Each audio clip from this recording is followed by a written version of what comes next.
What's up, my beautiful people? It's your boy, Mikey Ray. This is Mikey's World Lunch Break Edition. I'm all decaffeinated up. Needed to go live, make a few bucks, pay the fucking bills. So if you got a few bucks to spare, hook a brother up, but we'll explain more about that. But this is not going to be a trauma session. This is not going to be a drama session. This is not going to be a complaint session. Well, there might be a few complaints. I can't help it. I'm living in a world that feels half freaking empty. But thank you guys for joining today's Mikey's World Lunch Break edition. I'm starting to think that I'm going to have to do different editions, midnight editions, breakfast, brunch editions, lunch editions, dinner editions. You guys would like to see a fat guy eat, wouldn't you? I know you would. I know you would. That's what the world's coming to nowadays. I'm probably going to have to do a no holds barred edition or a I'm pissed off edition, because I do have those emotions in me. So, for now, you're getting the lunch break edition, and clearly it shows by the viewers we only got average around 10 to 15 viewers, when normally we get at least 40. That means people they're at work, they're not available, they're not sit at home people like I am, and they're handling their business. You guys like my bandana? You like my bandana? I don't know why I put it on. Maybe it's because of the psoriasis. But fuck it. Maybe I want to be like the Karate Kid, because I'm hoping to watch Karate Kid Legends soon. Haven't been able to see that one. But we got a good show. If you can consider it a show or a hangout, we got a good one. I'm going to tell some stories. We're going to try to watch a video. But as you guys know, every time I pull up web browsers on top of StreamYard, the computer, the internet goes out, it gets choppy. It's like it doesn't want to work anymore. And sometimes my computer freezes, as you guys saw on last show or on the last show. So let's hope none of that shit happens. If it does, I'll just figure out a way to get back online and do my best to do it again. But we have a good show today. My shows are more about telling stories, saying hi, hanging out with y'all. I'm going to talk about a broken heart. we're going to watch a video about movie theaters and what they're doing that you have no clue about. And there's some secrets that they're doing in movie theaters that we're going to find out about together. Haven't watched the video yet. I watched part of it, like a minute, and I said, hey, this would be good to do on the show. Because that's what my show is about. It's not about all the time pop culture. It's not about all the time politics. It's not about all the time of the Dabbleverse or that bullshit. It's about Mikey's world. Whatever the hell is going on in my world, ain't much going on. Except I'm an old man now. I'm a horny old man. But I'm an old man now. With health issues, financial struggles. And I don't know what the future holds. But it holds a podcast or a hangout for today. And then also, you guys have known this. I've been in memory lane for about a month now. Been updating, looking at photos of my previous adventures. Why? Because I got a death complex. Well, because I'm afraid to die, and I got some things happening. Well, they might be happening. I'll have to explain that maybe on today's video or another video. But hey, I don't want to die. And there's a possible surgery happening if they'll approve it. Damn Medi-Cal insurance. And I owe everybody money. I told you there was going to be a little complaining. But I guess I've been thinking about death and life a little too much. So I've been going down memory lane. And I've been showing pictures of famous friends or people I've met or that I'm proud of. Well, today we're going to show some pictures, and you guys are going to pick the events from my past, and we're going to have a slideshow by the end of today's show. So strap your boot cheeks in, and let's have ourselves a probably 2-hour lunch break. And if you can't watch it all, if you feel like it later tonight, pull out your lube.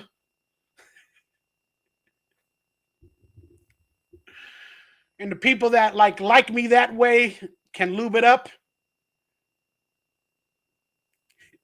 and watch me late at night. Even though we did it on our lunch break. No pun intended. All right, let me sell all the shit in the beginning of the video for about 5 minutes. Then we're going to start the show, and I'm going to check out your comments, and super chats will get read more than any regular comments, and members' comments will be read more than any other comments. That's how it has to be when you're trying to make $1 out of a dime in today's freaking world. All right, everybody, let me give a shout out to somebody that sent me a picture, and we got a big super chat. So I'm going to get to that in a minute, and I'll thank you much more in a minute. But let me sell the bullshit before the super chat. I promise I'll get to that, Alex. Oh, my God, I feel so blessed. I'll answer your question online in a second. But I told you guys, if you send me pictures, as we have in the beginning of every show, of you wearing my merchandise or with photos or autographs that I've given you or you've bought, or salute your short stuff, or you do a fan sign and you send it to me on social media, I'll eventually get it to the beginning of my show, but I will show it that week on my podcast. And this beautiful woman named Rachel picked up a couple of t-shirts from my store, so I wanted to share that. She took a picture with it with the Garbage Pail Kids t-shirt, the DonkeyLips Garbage Pail Kid t-shirt, available on my store, and she posed for it, and hubba.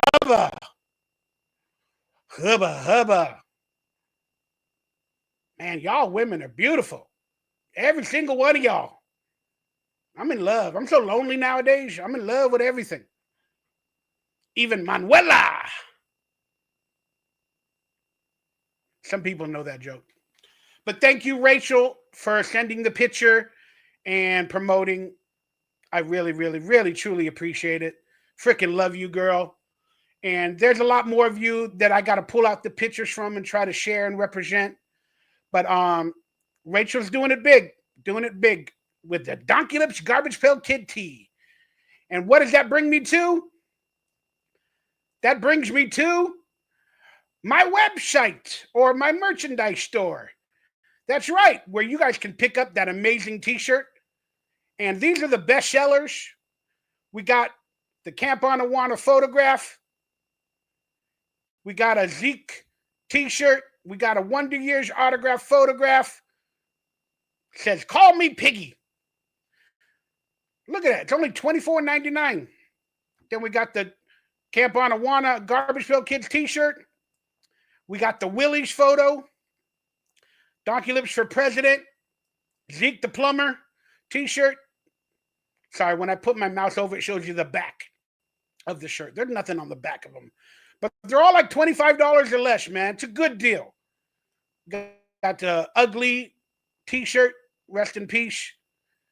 And these are more salute your shorts oriented. So you guys do what you got to do. We also got other pictures that are autographed from certain TV projects that some people love. We still have a couple of SYS DVD reprints or whatever they're called that I got on eBay from somebody that made it, that I autographed it, and I'm reselling it. They're no longer available. But still, we got some photographs from different projects, as you guys can see, and I freaking appreciate you all. And a lot of these things are going to be taken off on July 10th. If my timing is right, I have to slow down my items. There's a picture from Fringe, an episode of Fringe that I was on. Well, I'll autograph it from that famous episode of Fringe. And you got some other autographed pictures. And I got to figure out the pricing. I've been working on that. And it'll be more expensive at a convention when I'm going to hopefully start doing conventions very, very soon. It's going to be more expensive at a convention. Or should it be cheaper at a convention? That's what I meant. It'll be more expensive I don't know. You guys let me know. Should it be more expensive at a convention than online? Or should it be more expensive online and cheaper at a convention? I'd honestly like to know your guys' thoughts on that. Please let me know. But there it is.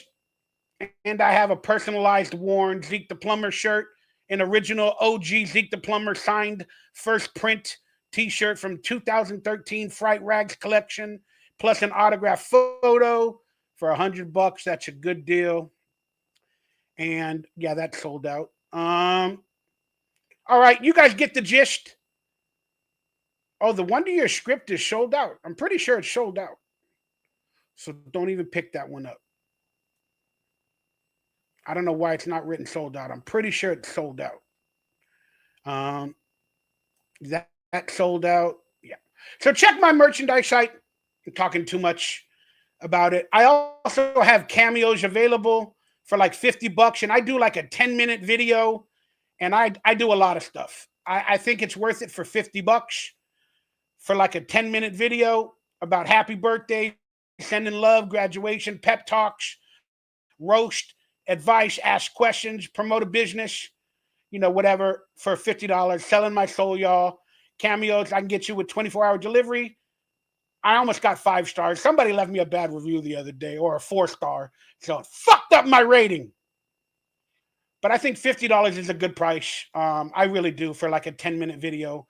I don't just do it in for like 20 seconds or 30 seconds.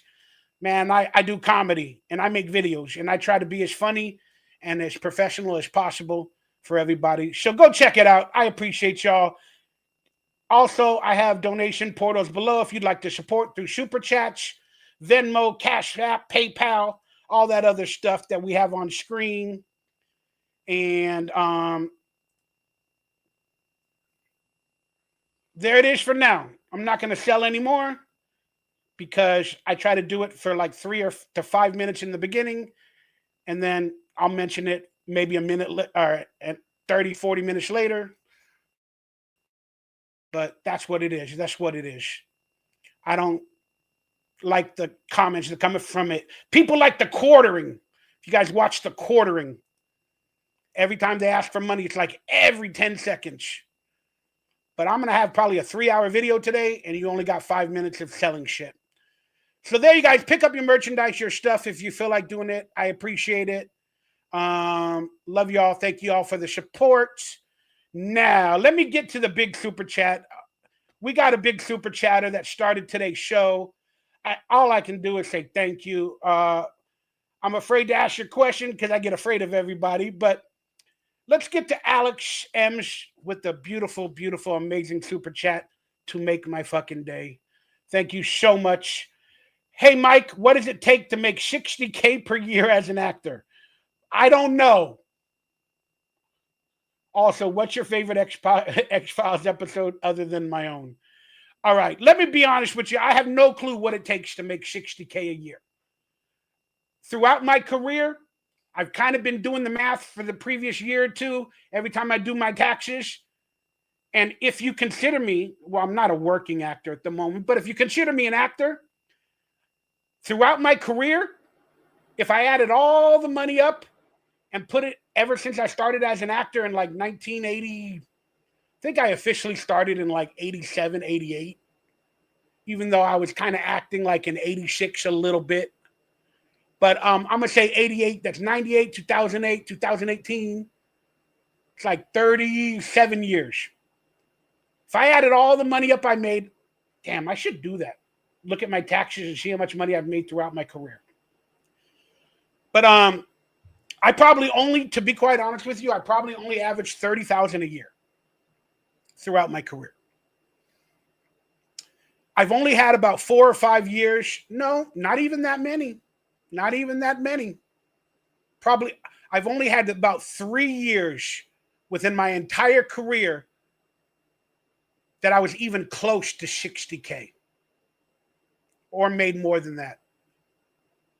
And I'm not embarrassed to admit that I don't think I've made that amount of money or more. If I did, it might have been for 1 year or 2 years at most. But I can't think about $60,000 being an average, or if I've made it for many times in my life. Probably 2000, 2001. Those were probably the years that I might have hit that range, because I did Dude, Where's My Car? I did Dark Angel, X-Files, speaking of that. Started Evolution. That was a nice paycheck a week, like $13,000 a week. 10 to or 13 weeks guarantee.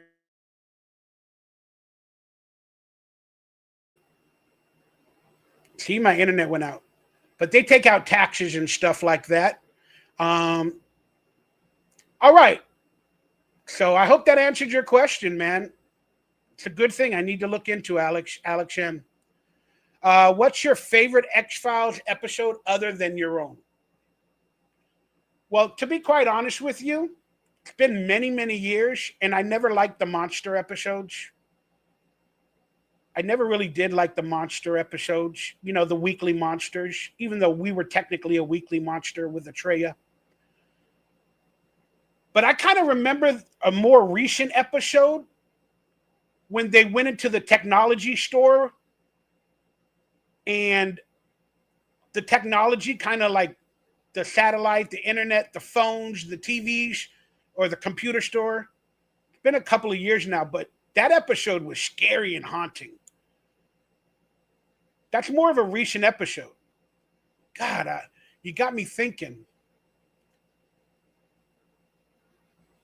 The one on the bridge,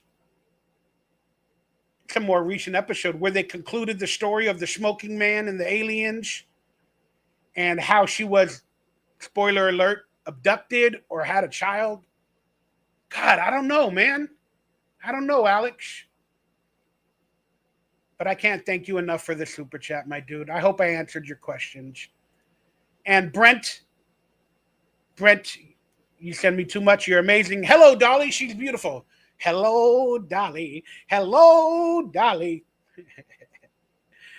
All right. Now I got to say hello to the first person that said hello on today's show.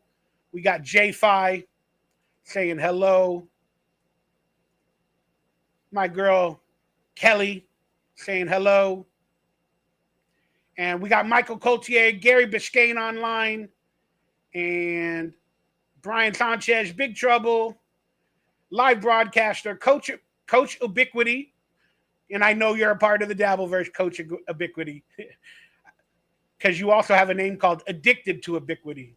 Hey, I'm up to date. Muttering J, Bauer Time, Infamous Ants online. And I just want to say, Miss Marcy's online. Oh, thank you. Miss Marcy said, you do the best cameos.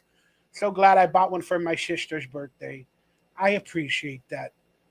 Again, I don't have much to give, but when you guys are going to support me, I have to give my best and do my best. So you're going to get a good 7 to 10 minutes of comedy. Thanks. Trying to get an idea of what character actors make who we see all the time. Alex, it's very different how much actors make. It's very, very different. It's based off of, there's called SAG and AFTRA. I forgot the name of the word. It's been such a while. Every daily, the minimum rate for a small part on a TV show or a film is probably $700 to $800. It might be toward $1,000 now for actors. But if you're a bigger name actor with a little bit more credits, then you can require like $1,200 or $1,300 or $1,500 a day for one day. And if they hire you for more than one day, then they'll hire you for like a $3,000 to $4,000 contract. They can get you for 5 days for like $4,000. So they're saving money. So they're getting you for like $800, $900, even a better off to do actor. I don't know. It's really, really hard to understand how they make money. But yeah, man, I haven't made that much money. I don't even know if I've made over 37 years of acting. If my average is 30, that means I might be close to or over $1 million made. That's not gross. That's like net. And then after people take taxes and agents and managers take their fee, I've probably made in my entire career probably 700,000, 600,000, but it's an average of like 30,000 a year for 37 years. And I am nowhere near 30,000 the last 5 or 7 years. I'm at the like 20,000 range, 25,000 range. I haven't hit 25,000 in a few years. That's how bad it is, or I'm doing. But hey, I'm revealing too much. I'm revealing too much. And that's right, I'm wearing the Back to the Future t-shirt. Because today, 40 years ago, Back to the Future was released. And hi, Kelly, my crush, my friend, my amazing, well, I crush on a lot of women, so. And she might be busy right now, but also hi to Shara, another Shara. So back in the days, was the goal to get on a network show or Fox? Yeah. Nowadays, the money is so different and bad for just beginning actors. Even the popular ones are not even working. But yep, Winger fan said happy anniversary to Back to the Future. That's right, it was released 40 years ago today. And Sarah, do you want to hang out on the show? I can send you a link if you felt like getting online and hanging out with me today or on a future show. Let me know, Kelly.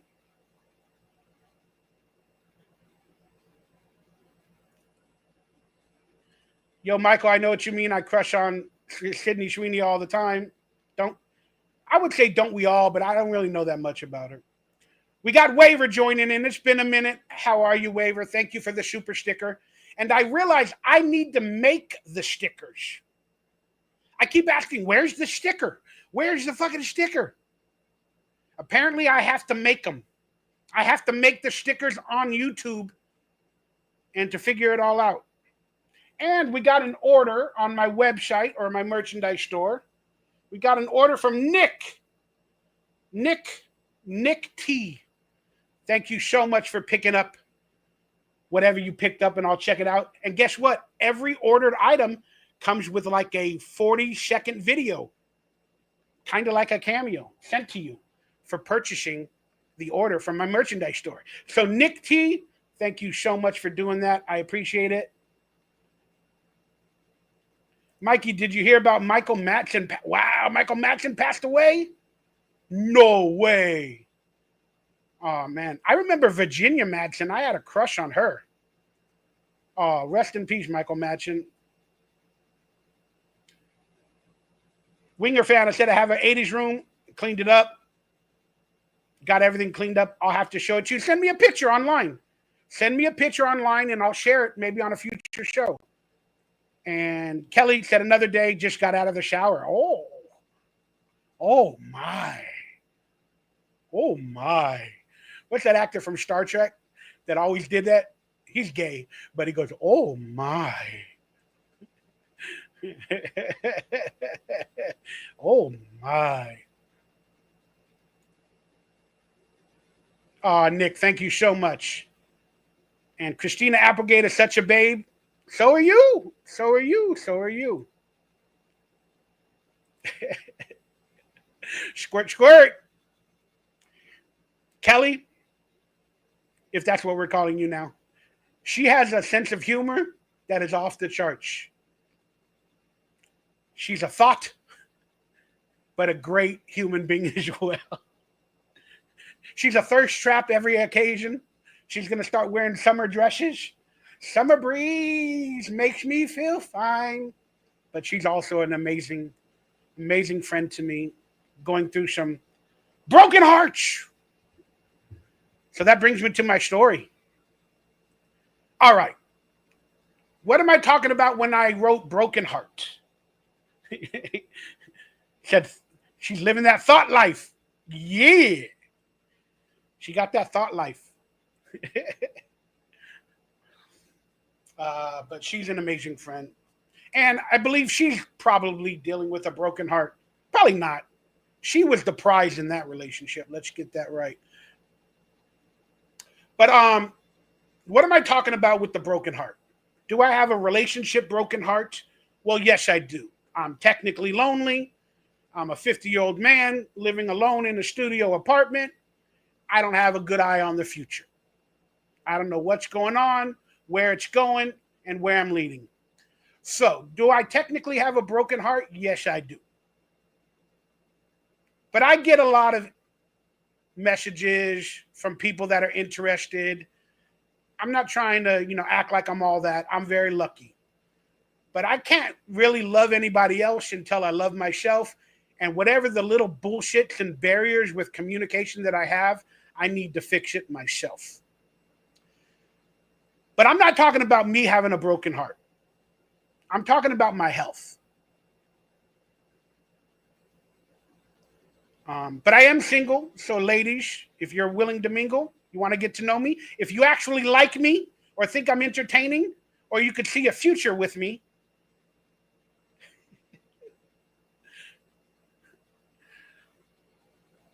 hit me up. Why am I doing that?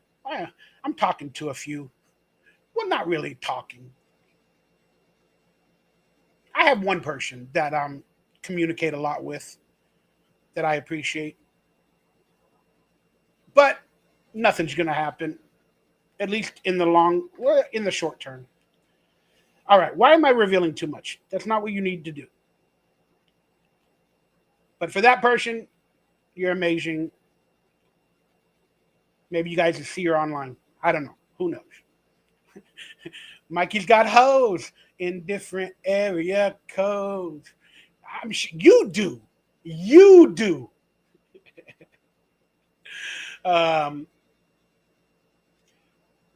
look, I have a messed up heart. I have heart murmurs. My heart skips beats. I got blood pressure issues, oxygen issues. And I've been recently notified and doing tests and doing stuff like that for my heart.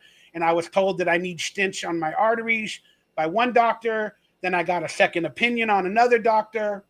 And they said, you don't really have to do it. Your blockage it's like 30%. But if you want to do it, it would help you to feel 50% healthier. So I had to think every day whether I wanted to do it. I had to get some advice. Then I finally told the insurance company, yes, I'll do it. And we made a date of July 15th and or July 25th. So they put in the paperwork. Then I had a doctor visit, or I got a phone call on Monday. But long story short, I had a doctor visit as well yesterday where I did some other stuff.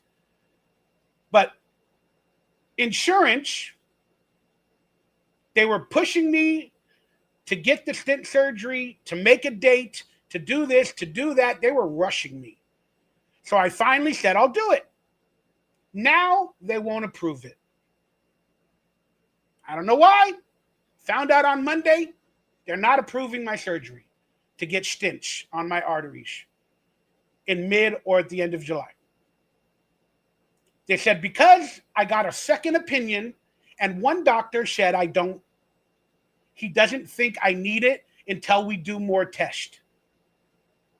Because he knows I'm afraid of getting surgery and I'm actually afraid of pharmaceutical pills and all that other shit. But one doctor, I guess maybe he was on my side. He's like, we could slow down. We could slow it down. You don't need it right now. Let's do some more tests. Let's try some medications. Let's try to get you exercising, get your breathing right, all that little stuff, and let's figure it out. Because surgery should always be a last resort, especially heart surgery, artery surgery. It should always be a last resort. And I agreed. But the other doctor's like, come on, yeah, you got to do it. You got to do it now. You could die next week. We already think you've had 3 strokes or mild strokes. So I decided to do it. Now they won't approve it because of the dissenting voice from the second doctor. Because he wrote in paperwork, even though I finally made the decision to do it, and I'm scared shitless of it, now they won't approve it. No wonder Louis Mangione did what he did. But maybe this is a saving grace from God. But they told me I can apply again with a referral from the second doctor and the first doctor. And if they're both on the same page, then I can apply again and maybe they'll allow me to do it. But I have a broken heart, y'all. I ain't gonna lie. Every day something's wrong and I feel it in my area. And it's got me thinking about death and life and all that other shit. So it's pretty scary, y'all. And to think that maybe the world was showing me you need to get surgery. And I finally worked my brain, my anxiety-driven brain to do it. Then I honed in on a date to do it. And now insurance is like, no, we can save money. We're going to deny it. We're not going to approve it. We're just going to get you on more medications and do more tests. But we don't want to pay for it. I don't know. I don't know what they're doing. So I had a visit yesterday. And since I was thinking about life, I decided to do a sperm count. That's right. I told my doctor, in case I'm alive and I meet a girl anytime soon, let me do a sperm count. I also got tested. They think I have walking pneumonia. Recently, I've had walking pneumonia. Pretty scary, y'all. Pretty scary, y'all. But I'm alive and I'm here and my heart is racing right now. Just talking about it. And I ain't going to lie, I had some decaffeinated coffee with a little bit of creme brulee creamer flavor. It was decaffeinated. Well, you know what? It still probably had a little bit of caffeine. Because what I do when I make coffees is I buy like a couple of little pouches of regular coffee with caffeine. They're like these little pouches, you know, like this big, maybe 1 ounce. And then I buy like a decaffeinated bag. And then I mix it all. Like the 2 or 3 little regular caffeinated coffees, little, I don't know what they're called, little pouches. Little pouches, little pouches, little pouches on the hill, ticky-tack, little patch. But I mix it then with a big bag of decaffeinated coffee. So there's probably like 80-20, 90-10 caffeine whenever I make a coffee. But I haven't had coffee or sugar for probably 4 or 5 days now, and I was struggling. And I wasn't feeling good till today. And then I finally had some sugar today with that little bit of coffee. And my heart is racing, boy. That means I should not be doing this stuff. I probably got off of sugar. During that time. And then by having sugar and a little bit of caffeine today, especially after going to the doctor yesterday, they gave me shots. They gave me antibiotics. They gave me an antibiotic shot and a couple of other things. But boy, my heart is racing today. That's how nervous I get going online and stuff like that. And it's probably the decaffeinated caffeine coffee. But still, I just want to let anybody know in case something happens to me in the next few months. I love y'all. I didn't murder myself. I don't know why I'm joking about it. It's actually scaring me to say these words because they always say these words back whenever somebody passes away. Oh, look what he said. We found this video from the other day. I don't know, man. It's pretty scary. It's pretty heavy. It's pretty scary. Have I seen Not Another Teen Movie and Road Trip? I auditioned pretty big for both of those movies. Not Another Teen Movie. I had the part of the fat guy from Varsity Blues, Ron, my good friend Ron, rest in peace. I I auditioned for that movie to play that character because they were parodying the character from Varsity Blues, the character that Ron Lester officially played. And it was a parody movie. So I did 4 auditions for that movie where I was playing that character from Varsity Blues. It's like, I'll give it a 10, a fucking 10. But here's the funny part. After 4 auditions, I saw a little room that they had of a picture on the wall where they said the projected cast for that role in Not Another Teen Movie. My picture was there, and it had Ron Lester's picture there. This is on the 4th audition for Not Another Teen Movie. And then when I know what that room is where they have the pictures, that means those are their final people for that role. So after I saw that picture, I was like, oh shit. How the fuck can Ron Lester, the guy that played those characters, actually be in this movie and recreate it when it's a parody of themselves? You never want the regular actor to parody themselves from their other movies. It kind of doesn't work, or it doesn't make sense.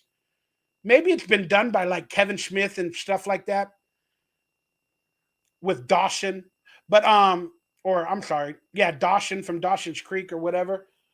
But so I walked into that audition and I said, you can't cast Ron Lester. I go, I'm better at making fun of him than he's at making fun of himself. I go, so I'm going to get this part today. So I did my scene in my audition. And then like 2 weeks later, I found out I contacted Ron, and he's like, yeah, man, I got the part in Not Another Teen Movie.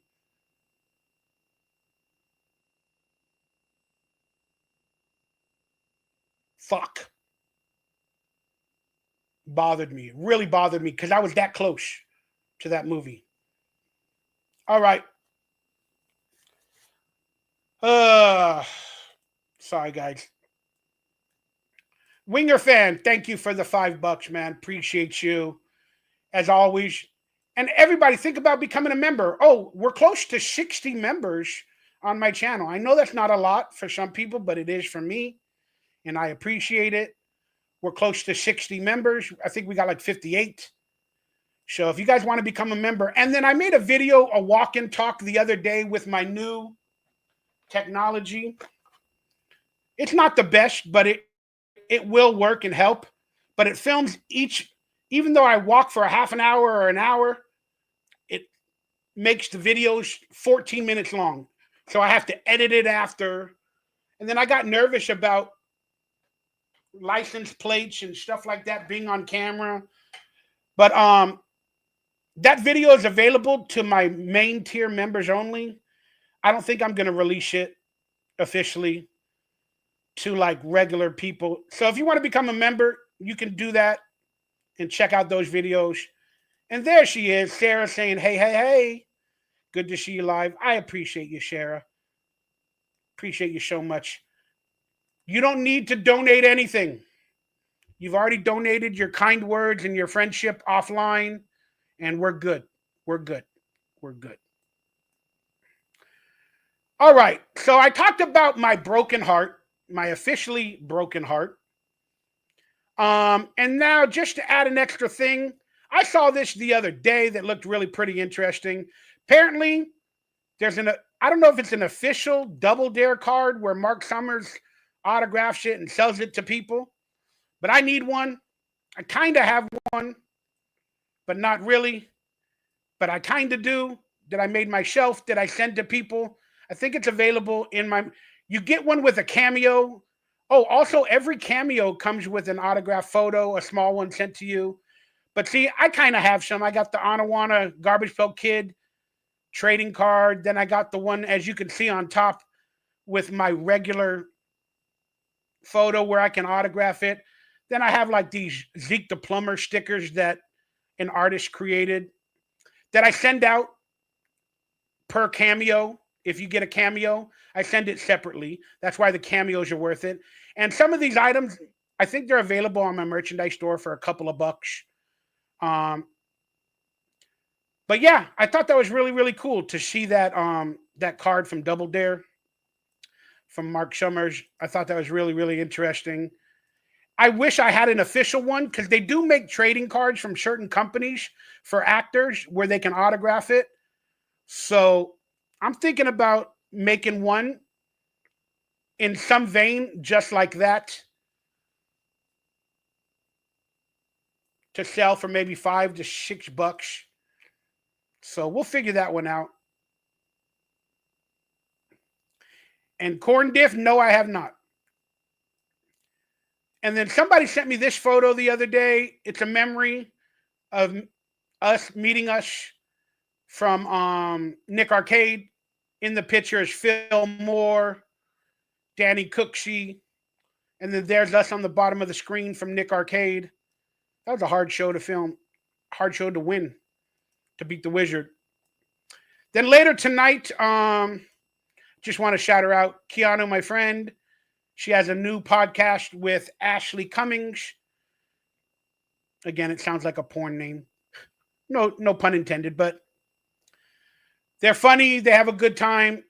Check her out, Keanu C. Thompson or Keanu Cast on YouTube. And let me remove these pictures. Ooh, my heart is racing. And then I saw this the other day. Somebody asked a question about the scene from Star Wars where the dude was like, they call him something Pork, his nickname like Porkins or something like that. Kind of looks like me. That would have been an awesome role to have, right? Being the red unit, red squad, red leader one. But there's a line when they're going into the Death Star, they get shot up, where they say like, break out or get out, or I don't forgot what the word was in the text, but they say something like eject or, get out when they're being shot up. Then somebody posed the question. I don't understand why they would say that. Because if they have an ejector seat, they're in the middle of space. They got no suits around their body for breath. So if they eject, they're in a death trap. You can't eject. You got to go down with the fucking ship. You're in the middle of space. You're on top of a Death Star. And if you do live, then you're going to freeze. Or you're going to land on the Death Star. So they're like, eject! Yeah, J5, I talked about Michael Madsen earlier. It's so sad. So sad.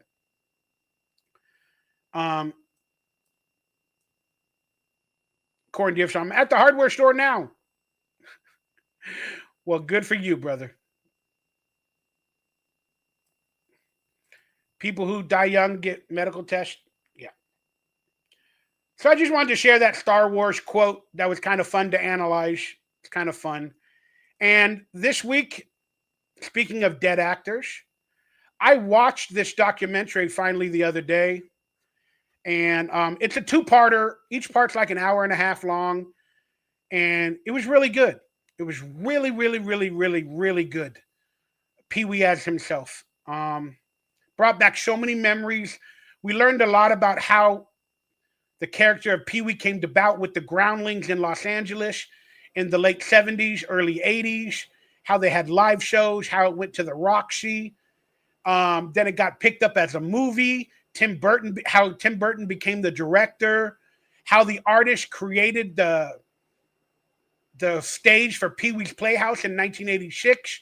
He was also the artist that made the flyers and the graphics for the Pee Wee Herman live show in like 1982 or 83 at the Roxy and other venues. And it went to the amphitheater at Universal Studios.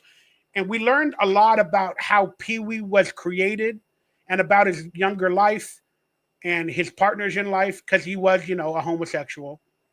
But man, it was really, really fascinating to watch. And I started to live through memories and all that other stuff. And I got information that I never knew. They didn't talk about how Cyndi Lauper sang the theme song to Peewees Playhouse, but they had the actors in Peewees Playhouse do interviews, like the guy from The Matrix. I can't think of the names right now, but there are some quality actors. And how he got in a fight with Phil Hartman, and Phil Hartman was one of the creators of Peewees Playhouse, and maybe they got in a fight because they thought they were owed money to each other. It was just a really, really interesting documentary. Then he spoke about the time he got caught at a theater in Florida, basically doing what everybody else does in life at a sex theater. But he got caught with a sting operation of masturbating in a theater. I've never done that. I fooled around with a girl in a theater, but I've never masturbated in a theater. But still, he got caught, and the way it canceled his career, they showed his emotions through that time, and it was just really, really interesting.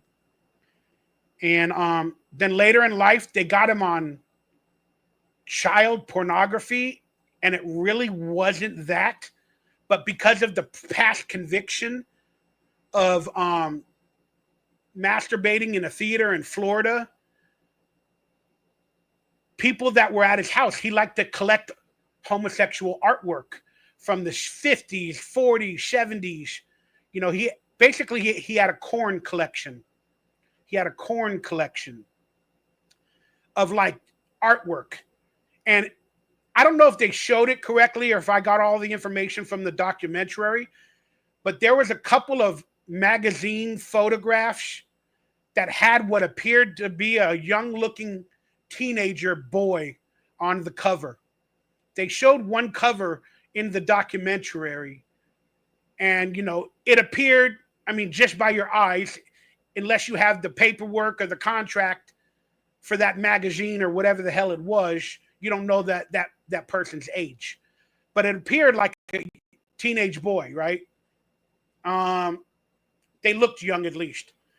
So what happened is Paul Reubens is a tough dude, and he handles his shit, and he rubs people the wrong way, no pun intended.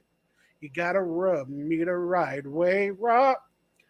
And some people that went to his house and saw his collection,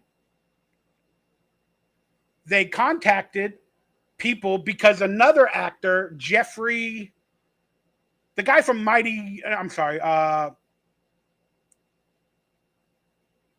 Howard the Duck, the actor from Howard the Duck and Ferris Bueller with the mustache, the guy that played the principal, but he was into they were searching him for Jeffrey something. They were searching him for like PDF file Lilia and pictures, and somebody, I guess they were interviewing people that knew that guy Jeffrey, and then they started talking about Paul Reubens and his collection of homosexual erotica. So they came down, they searched his house, and he basically got off, no pun intended. But they charged him with indecent artwork of the home, disturbing artwork. There was never an actual PDF file, Lilia, charge, and he was never convicted. But because he had eroticism artwork that can never be proven if it was a young person or not on some of the magazine covers or whatever it was, that it was like indecent stuff, and he had to file as a sex offender.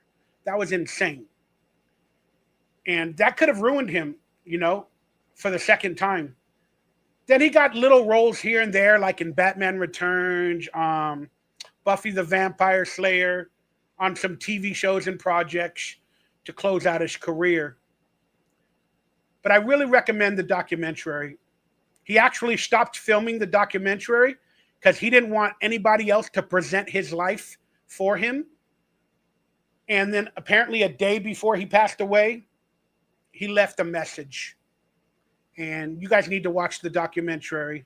It's about 3 hours and 15 minutes total, 2 episodes. I believe it's on Netflix. Go check it out. I can't recommend it enough.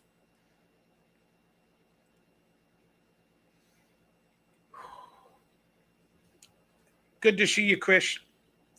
Thank you for the love and the support. Always, man. Amazing, man. Winger fan, cross my heart. Hope to die. Stick a pizza in my mouth. Yep, one of my classic salute your shorts. One of my classic salute your shorts phrases.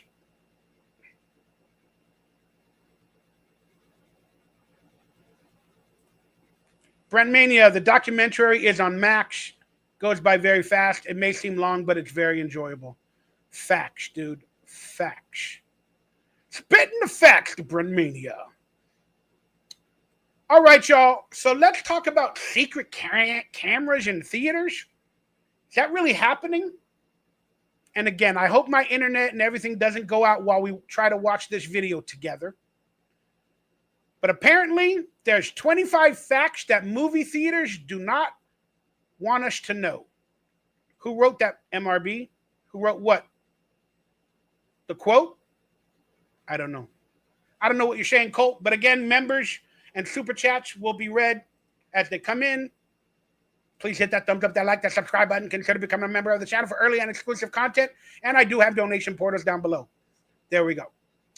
So, apparently there's 25 facts movie theaters do not want us to know.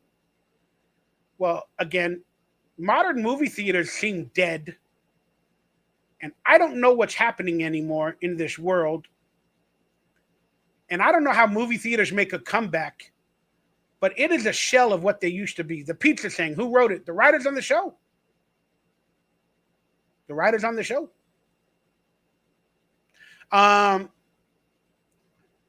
So, I want to hear these 25 movie facts. I definitely want to hear them. Let's see if we can get it full screen. Oh, wait. See if we can get it in theater mode. I don't know how that'll work. I'll do my best. Hopefully you guys can all hear it. But let's listen to... Hi, Queen Mother. Hey, MK Charlotte. Good to see you guys online, truly. From the bottom of my heart. Appreciate y'all.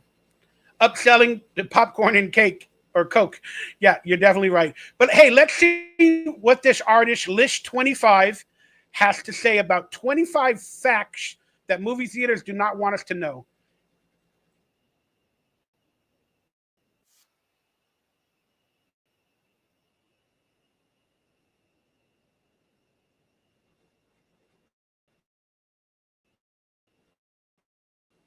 What?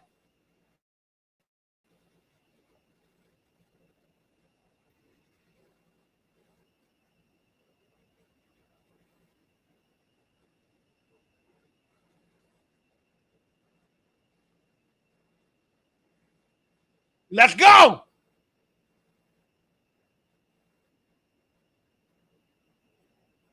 What the fuck? Popcorn is marked up 1,000%? That can't be real.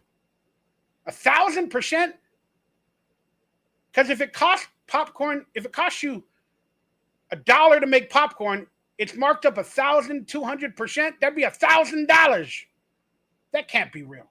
It's probably marked up 300, 400%. How much does it actually cost in general with the butter, the popcorn, the equipment to make popcorn? That doesn't seem real to me. I'm just saying. If it's a penny to make up popcorn, 100% would be $1. And 1,200% would be $12 if it was a penny. Wouldn't it? Yeah, I think my math is right. That sounded like bullshit to me.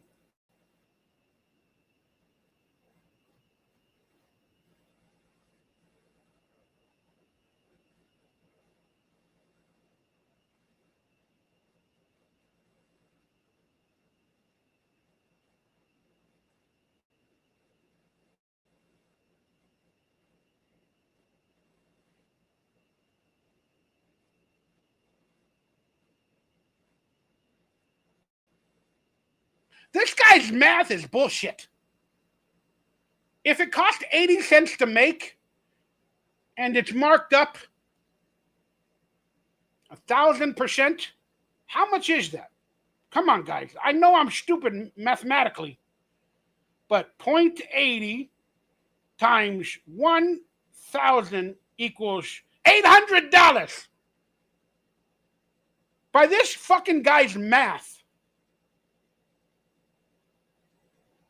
popcorn should be $800 if it's marked up 1,000%.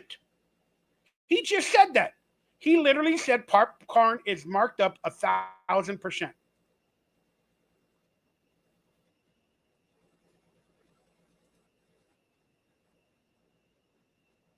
Bullshit. Bullshit. I call bullshit. Call bullshit. Maybe 100%, 300%. All right. If popcorn costs, apparently, according to this guy, 80 cents, mark it up by 300%. That's still $240.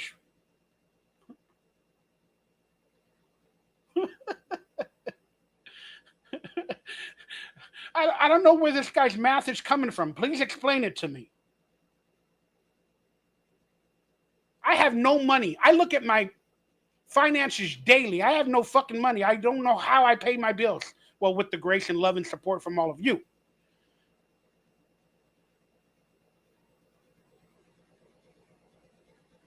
.80 times 100 equals $80. I don't know. I don't know the math, man. I don't know the math. But let's move along. And Alex M., I want to respect that comment. You're exactly right. I watched the video that the butter is not even butter. It's made from a chemical sludge that gives it the popcorn flavor, and it looks yellow, and apparently they sell it in grocery stores. This fucking world. I just posted on my Instagram a video the other day about the chemicals in fucking bread. In bread. To make it last longer, to puff up better, to look better. It's not fucking bread. I am so afraid. No wonder I fucking have heart trouble and heart issues. What the fuck is this world? All right, sorry. I told you there's going to be a little complaining in today's show. What's up, Johnny Fuerte? And Array of Lights. I tried to make you a moderator the other day. I found your profile earlier today, and I tried to make you a moderator, but I don't know where to press the button. And I'm not on YouTube right now, officially, to click on your comment and make you a moderator. So if you ever become a member of the channel or something like that, I can click on your name. I don't know how to make you a moderator. I need to do that. But I want to say hello. And then Big Trouble said, is Stuckman's movie out yet? No, my friend's in it, Charlie Talbert. Again, I don't know how to make you. I wish it would make you a moderator from StreamYard. But I'm logged into my. Let me see if I can do it from here. I'm sorry, guys. I'm going to take this off screen because I need to do this. I've been wanting to do it for a while. Please forgive me. Let me disappear for 1 second. And let me figure out a way to make her a moderator somehow through the comments. Sorry, guys. I'm killing two birds with one stone. I promise I'll get back to the 25 facts because I really want to watch it. But that guy's popcorn math don't make fucking sense. It does not make sense. 1,000%. It doesn't make sense at all. All right. How do I look at the comments? Okay, there we go. Array of Light. Can I click on you and make you automator? There we go. Array of Light. You are now a moderator. Okay, can manage.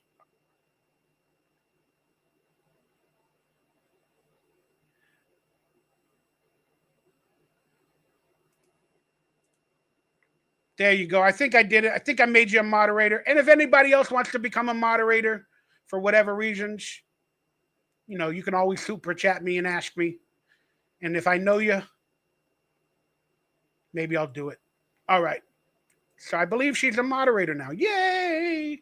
Now, okay, now I got to bring this thing back up on screen.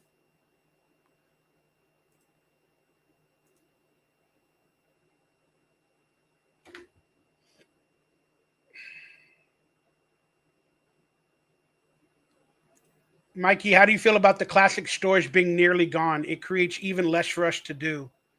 What do you mean classic stores? You're talking to like Target, Toys R Us, or grocery stores? There you go. That's what I'm saying. The math doesn't make sense. He didn't say, he said 1,000%. He didn't say 0.1000.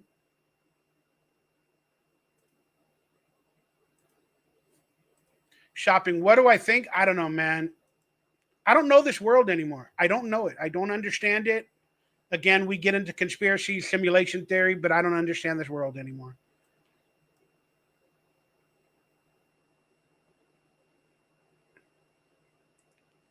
Waiver, I would make you a moderator too, but sometimes you're a little bit unique.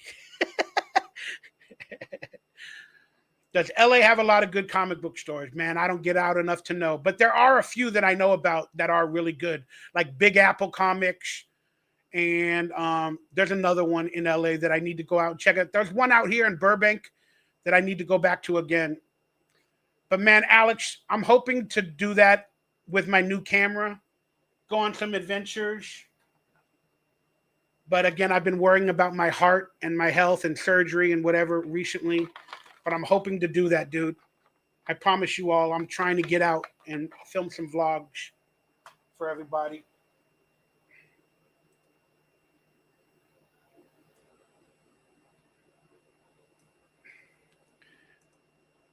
Waiver.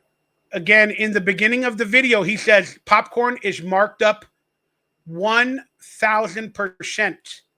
He didn't say 0.1000. He said 1,275%. Again, there's no point in front of that. So by their math, popcorn's like $800 if it costs 80 cents to make. That's all I was saying. All right, let's get into the video. Let's move along. 207 popcorn. It's marked up over 1,200%. At AMC, where you pay $10 for a bucket of popcorn, chances are it costs less than 80 cents to make. It really is the bread and butter of the industry. All right, this feels almost illegal. It really is the bread and butter of the industry. So our ads. 24. You can rent out theaters to play video games. What? I know you can rent out theaters to watch movies and have a... But that would make sense, man. If you could rent out a theater, you could rent it out for anything. How much do theaters cost to rent out nowadays? Man, if I had any money, I would rent out a theater and try to throw an event. Maybe watch like Dude, Where's My Car or Evolution with some of you all that are out here in LA or wherever I'm at. Sign autographs, tell stories, hang out with some people. That'd be fucking fun. That'd be really fun. Maybe I'd do a reunion. That video is clickbaiting. You're okay, Waiver. Don't worry about it, brother. You're fine. Like I said, we're all weird. Stop worrying about it. I got to look into that, but it's probably 300 for like 3 hours. I'm sorry, it's probably 500 for 3 to 4 hours to rent a theater. I don't know, but I'd also need security. I don't know. I get afraid of everybody. But you can rent out theaters to play video games. Okay. This is a gamer's dream setup. A gigantic empty theater hooked up to a console. And it could be you. It's possible to rent out a movie theater, set up your video game console, and play it with your friends from the comfort of a movie seat. Dude, what video game would you rent out a theater to play, no matter the cost, if you were poor like me? What video game would you rent out to play? You have to have one. Let me know in the comments. What video game would you play? I know you might play a bunch of different ones, but if you had 4 hours in a rented theater or all day to beat, there has to be one video game. I'm going to be honest with y'all. It would probably be, for me, Metroid. That fucking game meant the world to me. It wouldn't have been Zelda. It probably would have been Metroid. Or Metal Gear Solid. That fucking game, bro. That game freaked me the hell out when I first saw it. Metal Gear Solid on the PlayStation. I turned off the lights and I heard the noises. Forgot the guy's name, but Hideo Kojima made it. Solid Snake. Solid Snake. And then the vibrating joystick of Metal Gear Solid. I can't even speak. I hope I'm not having a fucking heart attack. Metal Gear Solid was fucking fantastic. It might be Metroid. I might have done Super Mario 3 to relive the wizard. Alex M said Doom.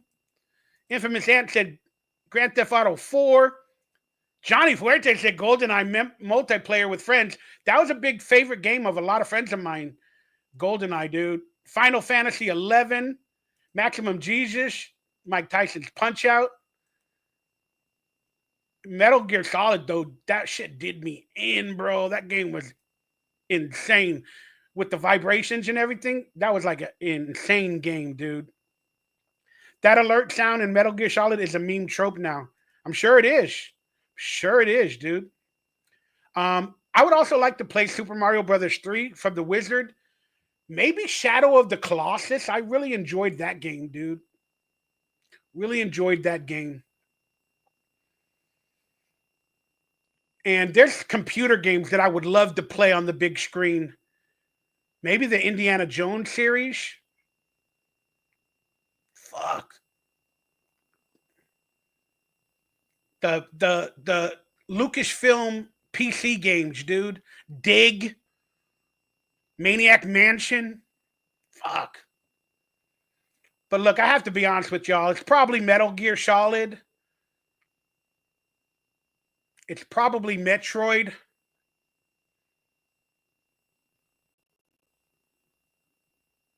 It's probably those games, dude. It's probably those games. And or Mario 3, as Ray of Light just said.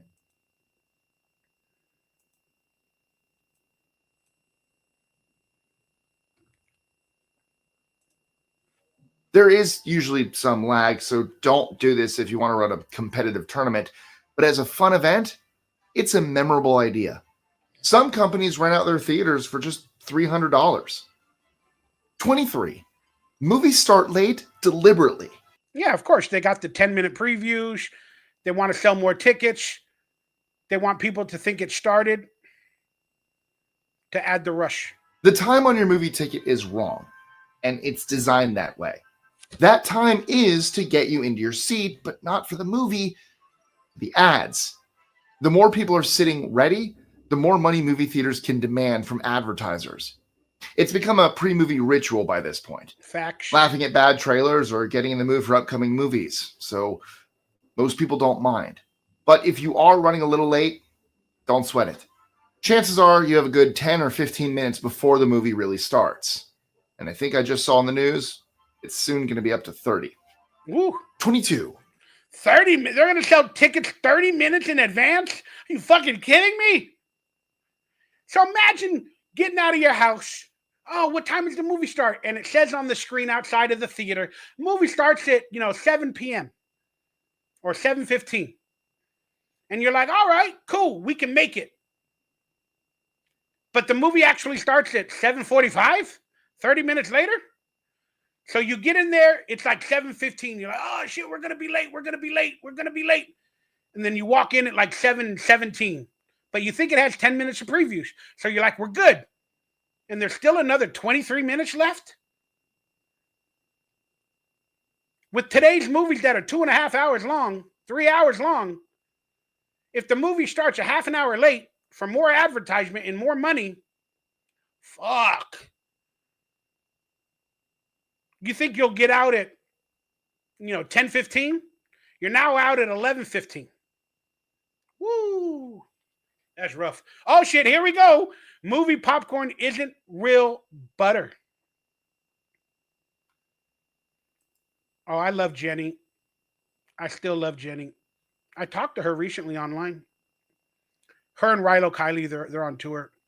Um, Movie popcorn isn't real butter. Movie popcorn isn't real butter. The butter on movie theater popcorn has a secret ingredient. The reason A secret chemical. Don't say ingredient. Chemicals are not ingredients. You motherfuckers. That's how they get away with it in the FD fucking A. A secret ingredient. Chemicals are not secret ingredients. They're fucking chemicals. A secret ingredient is like fucking blueberries in a fucking banana. Don't call it a secret ingredient. Let's find out what it is. The reason popcorn tastes the same every time is the same reason you can never seem to get it right at home. Because there is a secret ingredient. A secret chemical! Or 2, or 3, or 4. A ray of light, I believe she lives on a farm or has animals. She knows what the fuck she's talking about. And she's calling me based. It's usually something like Flavor Cool, which is a butter. Flavor Cool. Flavor Coal. It fucks up with your colon. Flavor Coal. Seasoning salt. Flavor Coal. For buttery tasting popcorn. What the fuck does that mean? That's what it says. You guys probably can't read it. I'll see if I can make it bigger. How do I make it bigger? Sorry. Yeah, I don't know how to make it bigger. It literally says on there, gold medal, flavor coal, seasoning salt. For butter, for what? For better tasting buttery popcorn. Just give us butter. Just give us fucking butter. Butter's too expensive. I know. That's why my fucking broke ass has to buy margarine. Fucking 20% butter, 30% or 80% oil. Margarine, the better butter. I can't believe it's not butter. Why don't you name it instead of I can't believe it's not butter? I can't believe it's a fucking dangerous chemical.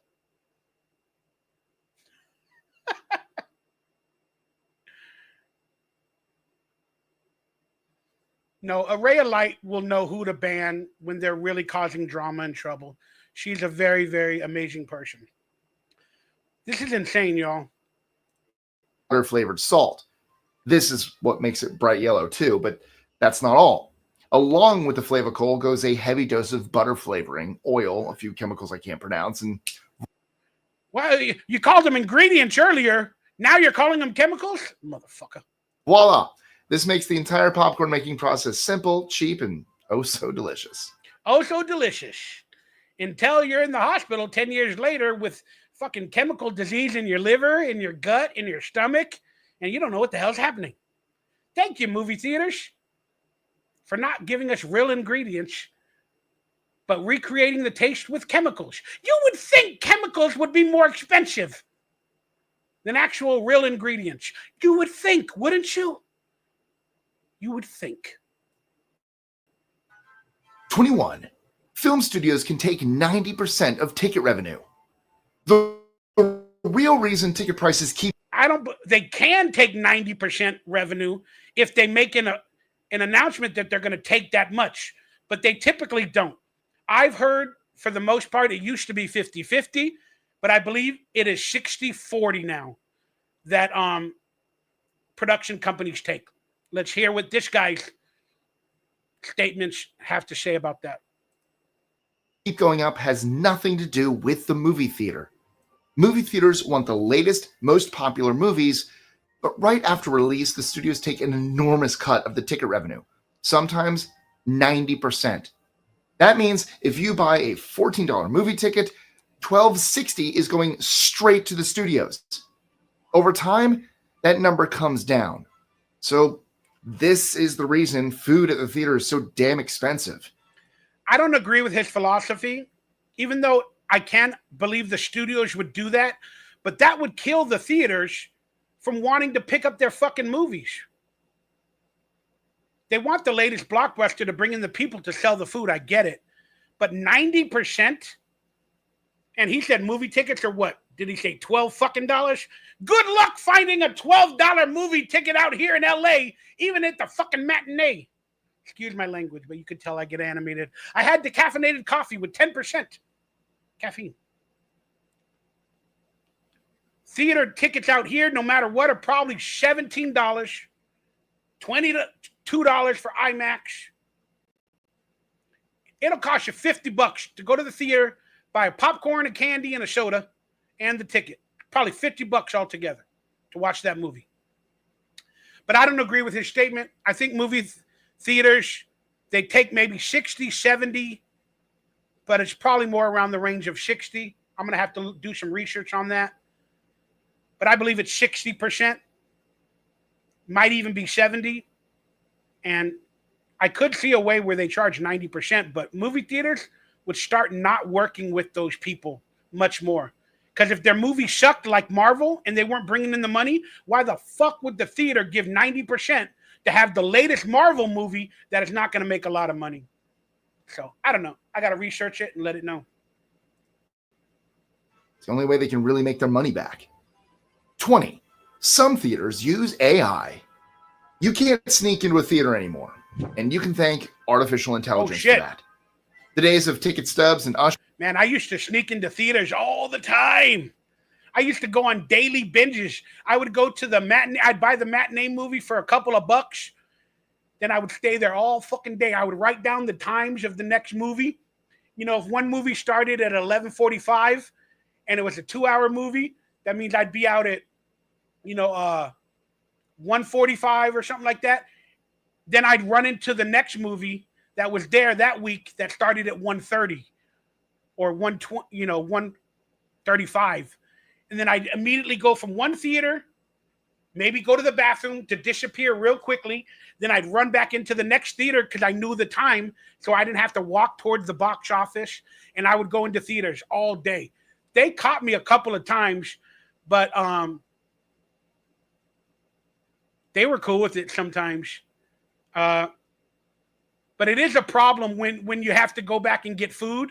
Like if you buy food for the first movie, then you go back for the next movie to get a little bit more food. They're like, I would look for tickets. Sometimes people would put tickets on the ground of the theater for that movie or whatever, and I'd pick it up. Or sometimes people would throw away tickets, for that movie or whatever. So I would always try to look. So I had a couple of different tickets on me. So if I ever got caught, I could open up my pants and go, no, I paid, look. And then I'd pull out like three or four tickets. And then they wouldn't look at each individual ticket, that they might see me pull out 3 tickets and be like, oh, he's going out. He's buying tickets again. You know what I mean? Jelly bean.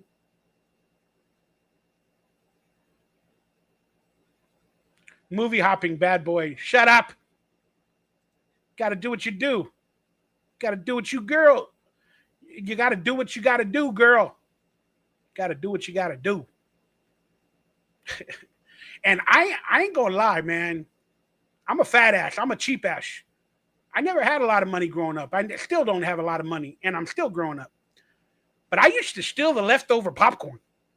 That's right. People would buy the big-ass tub of popcorn, free refills, whatever the fuck they gave us. And then they'd leave like half a bucket of popcorn. Right? So if they had free refills on that size, or whatever the case may be, I'd go and get free refills. Or if there was enough popcorn left in there, guess what? I didn't have to pay $5. I eat that fucking 2-hour-old popcorn. Ain't no shame in my fucking game. Ain't no shame in my fucking game. Ushers are long gone. In the technological age, some theaters don't even have tickets. Instead, sophisticated cameras powered by AI will scan your face and in an instant either approve or reject you. What? This is the way of the future. So say goodbye to teenage ushers, I guess. What?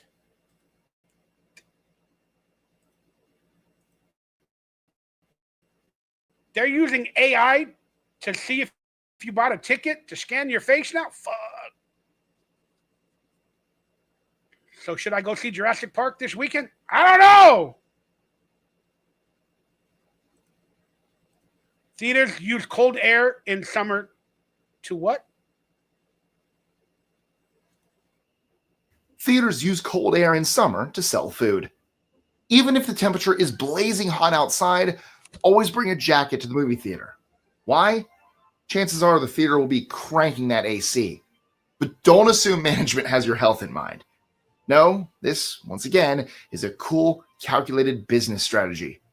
The cooler they make it inside, the more your brain tells you to eat something, preferably something warm.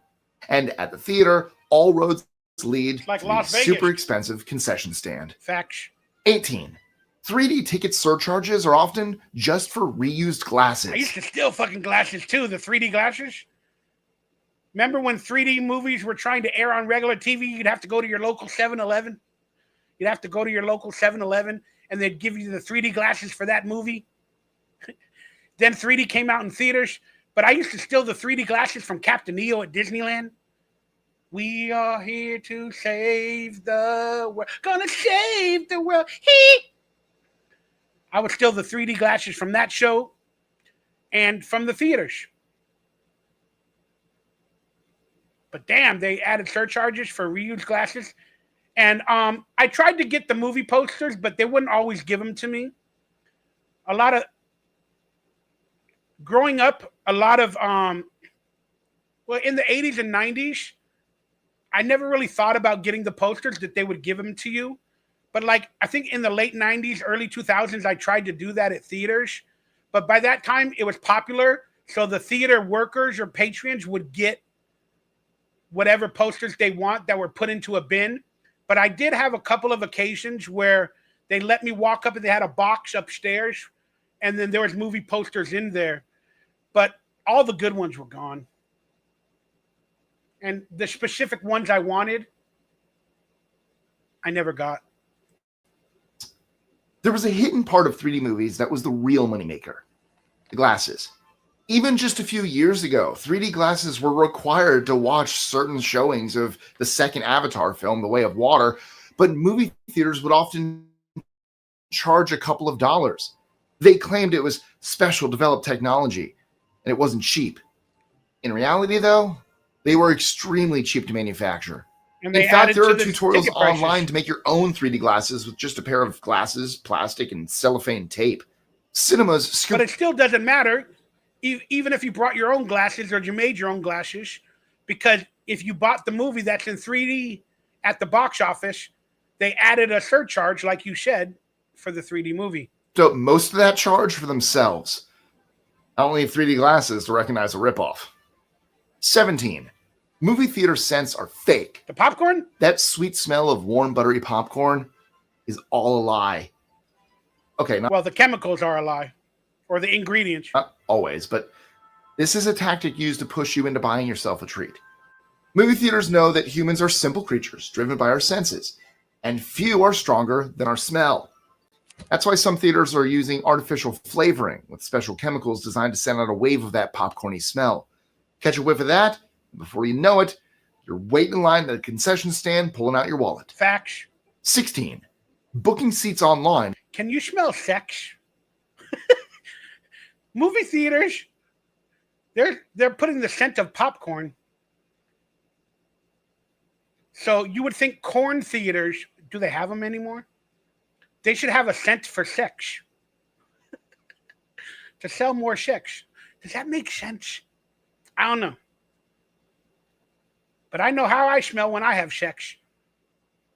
And it's the bee's knees. I'm just kidding. There is specific sense with everything you do in life. Why not theaters? Why not sex? Would they call it SO instead of BO? Sex odor instead of body odor. I don't know. Weird fucking thoughts I have, y'all. All right, 16. Booking sheets online often adds convenience fees.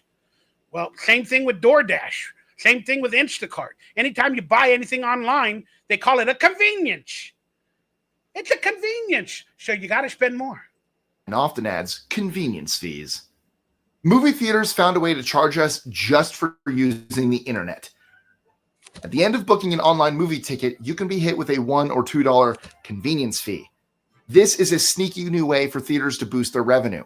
And one cinema chain had to cough up $9 million after a class action lawsuit accused them of not being transparent about it. Whew. So if it's convenient, head into the theater directly to buy your tickets and save yourself a few bucks. 15. Night vision cameras monitor audiences during films. Now, this is the one that freaks me the fuck out, y'all. What did he say? Night vision cameras monitor audiences during films. Okay, this is the one that got me interested in this. While you watch a movie, there's someone watching you. Oh, shit. You can't see them. But in many theaters, cameras are watching over moviegoers from above. I know they do that in reaction movies, you know, where they're going to maybe film you after the movie, give a reaction. Remember horror films back in the days? They would film the audience and then they would see their reaction. Like when a jump scare happened, they'd be like, ah, ooh, ah. But nowadays with technology, I can see this as being 1000% real. Man, this is freaking me out. You might think it's too dark to pick up anything. However, with the help of night vision, security staff can see everything. And when I say everything, I mean everything. Whether it's smuggling in your own snacks or getting a little too close with your significant other. They put the cock or the penis in the middle of the popcorn, and they hope the girl reaches for her special treat. Did anybody ever do that in real life? I mean, literally, if they cut a hole in it, they would lose some of the popcorn. Or would they have popcorn around their penis? And then when she reached in, is she going to get the crunchiness of the popcorn? Or was all the popcorn removed for the penis to stand tall and firm? Then on top of that, he has to be tall and firm in order to stick it in there. And is there going to be a buttery flavor left over for his penis if he puts it in the middle of the popcorn bucket? Then on top of that, will she continue looking for popcorn? Is that how that works?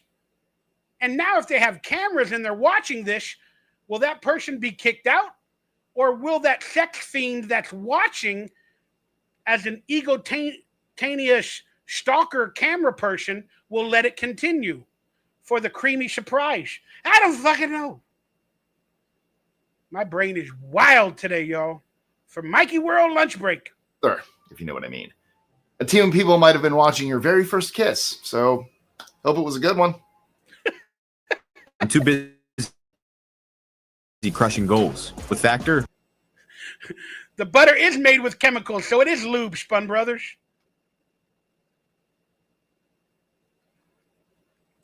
I made a hole in my pocket in the jeans. Well, you really gave them big trouble.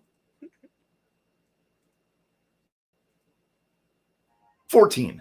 Projection rooms in cinemas are now automated. Yeah, that's facts. That's facts. Back in the days, they used to have to put the advertisement trailer reel.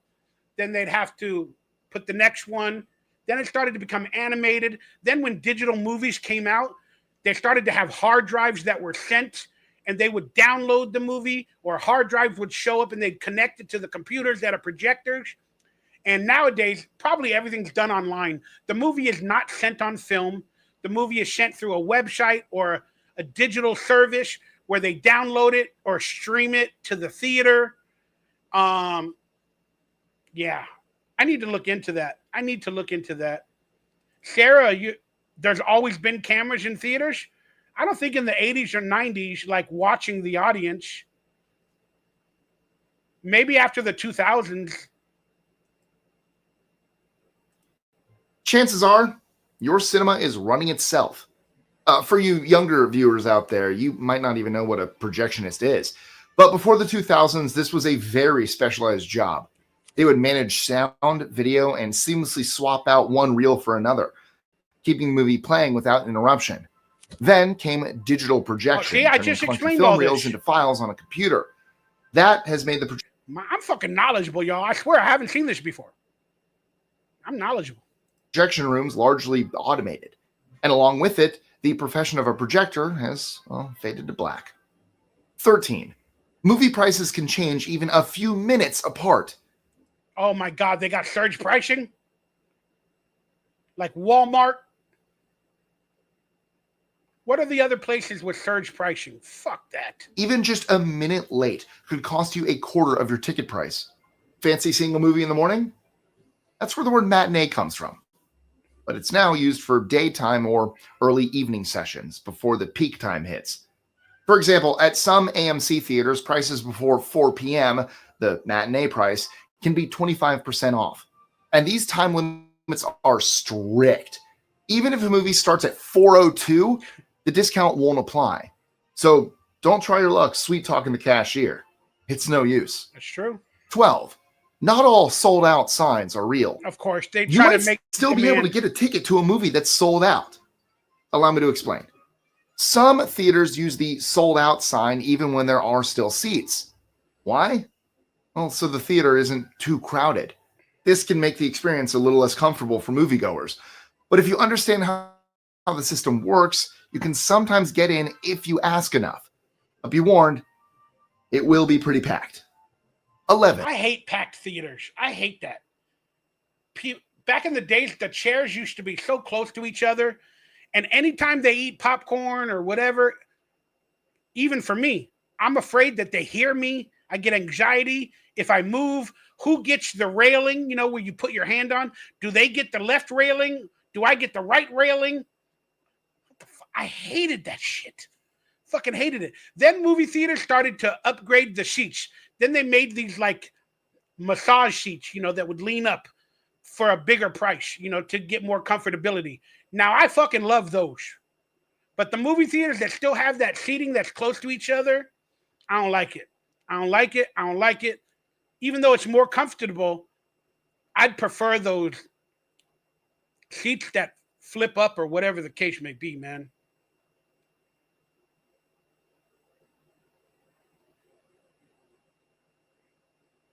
The banana in the tailpipe. Membership programs trick you into spending. Well, I added AMC Movie Pass, I don't know, maybe 7 years ago when they had it for like $20 a month. You could watch like 5 or 6 movies a month, 2 or 3 a week. I forgot what it was, but I fucking loved it. But I think that went the way of Dodo Bird. It's probably more expensive now. Membership programs are not saving you money. At least, they usually aren't. Always be suspicious of things that have free or reward built into them. The same goes for cinema membership programs. Unless you have a clear idea of exactly how much you want to spend, avoid these deals. They are designed very cleverly. They have different tiers based on points that feel good when you accumulate. And that's the point. Sorry, they encourage you to keep spending much more than you would have without a membership. You go to the movies more often, buy more products, and pay a monthly membership fee. And it's all basically invisible. That's the power of marketing. Damn. 10. Combo deals usually save you almost nothing. Are you talking about food for combo deals? Combo deals, they save $1 or so. You're right, though. It's not that much, but it's like $1.50. Take a few moments to calculate that combo deal at the cinema, and you'll work out that there are no real savings. Upselling is the oldest trick in the book. Getting some popcorn? Well, why not add a soda? Some candy? Well, the upselling is getting you to buy something you wouldn't have otherwise. That's true. So if you would have bought those individual items anyway, then go for the combo deal. You'll probably save a couple bucks. Correct. If not, think about how much you originally wanted to spend. That's true. That's a very, very good point. It's a very, very good point. I just wanted to buy a hot dog and a soda, but they added the candy, and then I spent a couple more bucks, even though it looks like I saved a couple of bucks. 9. Sometimes R-rated trailers are played before family films. That's bad. Well, the trailer, do they have a PG rating for trailers, even though it's an R-rated movie? So should trailers have a rating system? So they're not showing the R-rated parts in the trailers.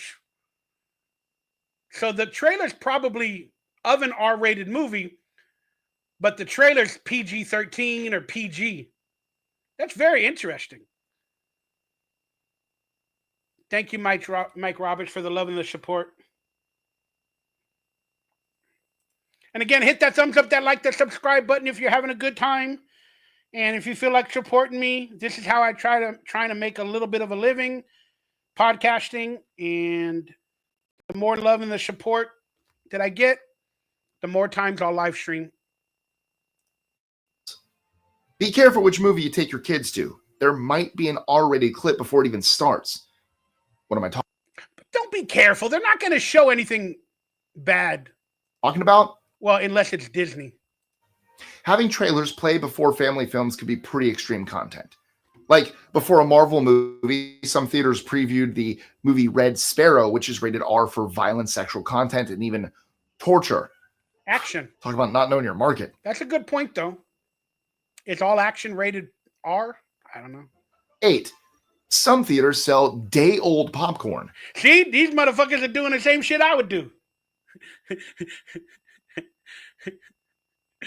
I remember I told you guys I would pick up the old popcorn after I go to another theater to save some money. Whatever popcorn they left in the theater in a bucket. Oh my gosh. We need that guy from Hell's Kitchen to come to the theaters and do a Theater Nightmares TV show. We need somebody from Theater Nightmares to come and do a show. Your fucking theater selling day-old popcorn. The floors are sticky. We got penises in the popcorn buckets with a creamy surprise with garlic flavor, salt. The hell is going on? Scroll Sessions, good to see you, my dude or woman. Damn, I thought I was slick sneaking cans of beer in my jacket pockets into the theater, and they've been watching me the whole time.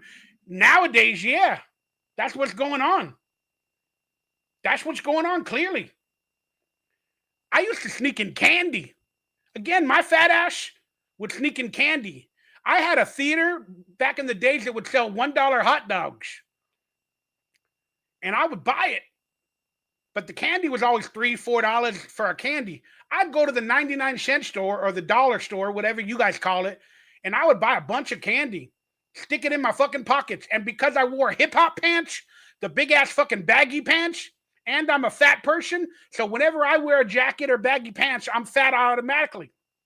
They're not going to strip search me, but they might start doing that in theaters nowadays with this crazy-ass world we live in. But I used to sneak in candy from the dollar store. Fucking no bad. What's your favorite candy to eat at a theater? Mine was kind of like Raisinets, man. It was Raisinets or Goobers. And, you know, stuff like that. I always liked the Kit Kats as well. Thank you for the $5, man. I appreciate you so much, Scroll Sessions. Good on you. Alex M, appreciate you. Brent Mania, appreciate you. Waver, appreciate you. Winger Fan, appreciate you. Chris Thompson, appreciate you. Winger Fan, Scroll Sessions, love y'all. Love y'all. Making my day. That bucket of popcorn might be a rerun. I've talked about how the buttery goodness can be simply irresistible despite all the chemicals used. But here's something you might not have considered. How fresh is it? Sitting in that brightly lit machine, it looks fresh. And they do that at pizza places. So you might be surprised to learn it's not always fresh. They do that everywhere. It can be preserved for especially Chinese food places. Especially Chinese food places. It might be fresh early when they first open up, but then later in the day when they're about 20 minutes from closing, whatever the leftover food from the day before was, they just bring it out and sell it 20 minutes before they close. Because they're not going to cook no more food. You know, takes like 20, 30 minutes to cook a meal or a bunch of meals. They ain't going to do it. Days after popping. And one anonymous source claimed these piles of popcorn at their movie theater were even kept in trash bags before being mixed back in. I mean, I knew my diet was garbage, but not literally. 7. Cinemas use FOMO marketing. The strongest movie marketing has nothing to do with the movie. To give Barbie. consumers that final Did you notice in the background he had Barbieheimer postered, or Barbie and Oppenheimer, because of Barbieheimer advertisement? into the theater, cinemas use a concept known as FOMO, the fear of missing out. The perfect example was Barbenheimer, when two iconic films came out at the same time, Oppenheimer and Barbie.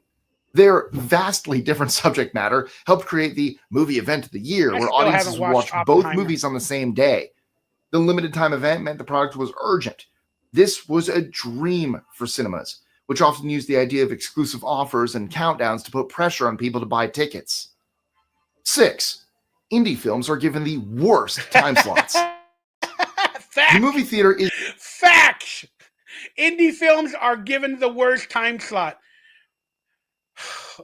I gotta hear what they have to say. Facts, though. Facts. Just like TV. Prime time goes to the blockbusters, Yep. and the movies that are less popular go to the graveyards. Yep. They get to the real late at night, 12 o'clock, or they get at the early screenings. But in the middle of the day, because of the lack of theaters or movies, they don't show it all day. They only show indie movies once or twice a day in one theater because they're hoping to maximize their audience. Facts. Because I've been in a few indie movies. Slot. That means either late at night or during the day on weekends. This makes it incredibly difficult for small movies to make a profit. Correct. But it's also where you'll find films like Sujo, Ghostlight, or Anora. And if you've never heard of them, Horror? well, now you know why. 5. Some cinemas collect data. Okay, no duh. All right, but I know this. I know everybody collects data. Even the U.S. government, the USPS. Every time you... Fuck, this gets me pissed off. Do you guys get emails of scams or this or that, or, oh, buy insurance or do this or do that? And then there's a little button that says unsubscribe. If you no longer want these emails, you can unsubscribe and you will no longer get them. And then you're like, where are all these emails coming from? Now I get text messages on my phone. Hey, Michael, we have that job opportunity for you. My name is Delilah. Give me a call. Hey there, Delilah. Didn't apply for a job, bitch. Or, hey, how you been? Long time no talk. I'm in town. On my phone, and I don't give out my number that much. But I would get emails that would say, unsubscribe. You can unsubscribe. Right? Then you click the unsubscribe button. Right? But then the next day, 5 fucking more from different companies. I think when you unsubscribe, they get that, and then they go, fuck him. We're going to add him and his profile to all these other scams or articles or advertisements. So you try to unsubscribe from 1, and now you're subscribed to 5. That's a losing game. It's a losing game. So now I just block the addresses. I block them. But here's the problem. The addresses change every day with a mathematical tool. So when I would look at where the email or whatever it came from, it would say like ab.c.f.at.abcrowd.com. So if I block that address tomorrow, all they have to do is change one letter from that website or whatever. It came from bcdab.j.a.com. And they get away with it again. The bots, whatever the hell it is, it's insane. Data from apps. Cinema apps collect data? Sometimes even more valuable than buying a movie. I don't know who that was. I've never really watched their shows. I'm not really a part of that world, sparingly. But when anybody passes away, it's a sad day. Ticket is the information that comes with it. This is why many cinema chains have their own downloadable apps. Yep. On top of the membership programs I already talked about, these apps collect your viewing habits, spending habits, and even your location. This helps them target you with a perfectly timed promotion to get you into the cinema. Worse, the information can be sold to other companies. Shut up, Poncho. You're incorrect. Nobody's reaching out for me to give me a job. How did they get my number? I'm not going to put up with your stuff. Blocked.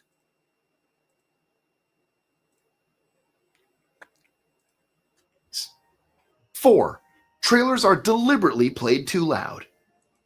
Poncho trying to make jokes. You need a job. You need to get off your lazy ass. You need to find a life. All these stupid type of comments. Ugh. No, it's not just you. Those movie trailers are way too loud. And the crazy Tunes.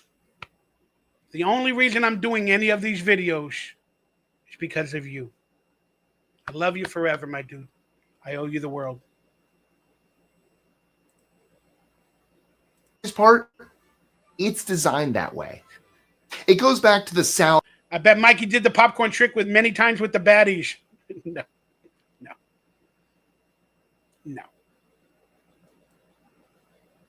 Thank you, Araya. No worries. And if they want to insult me, I would hope they would send me a couple of bucks to do it.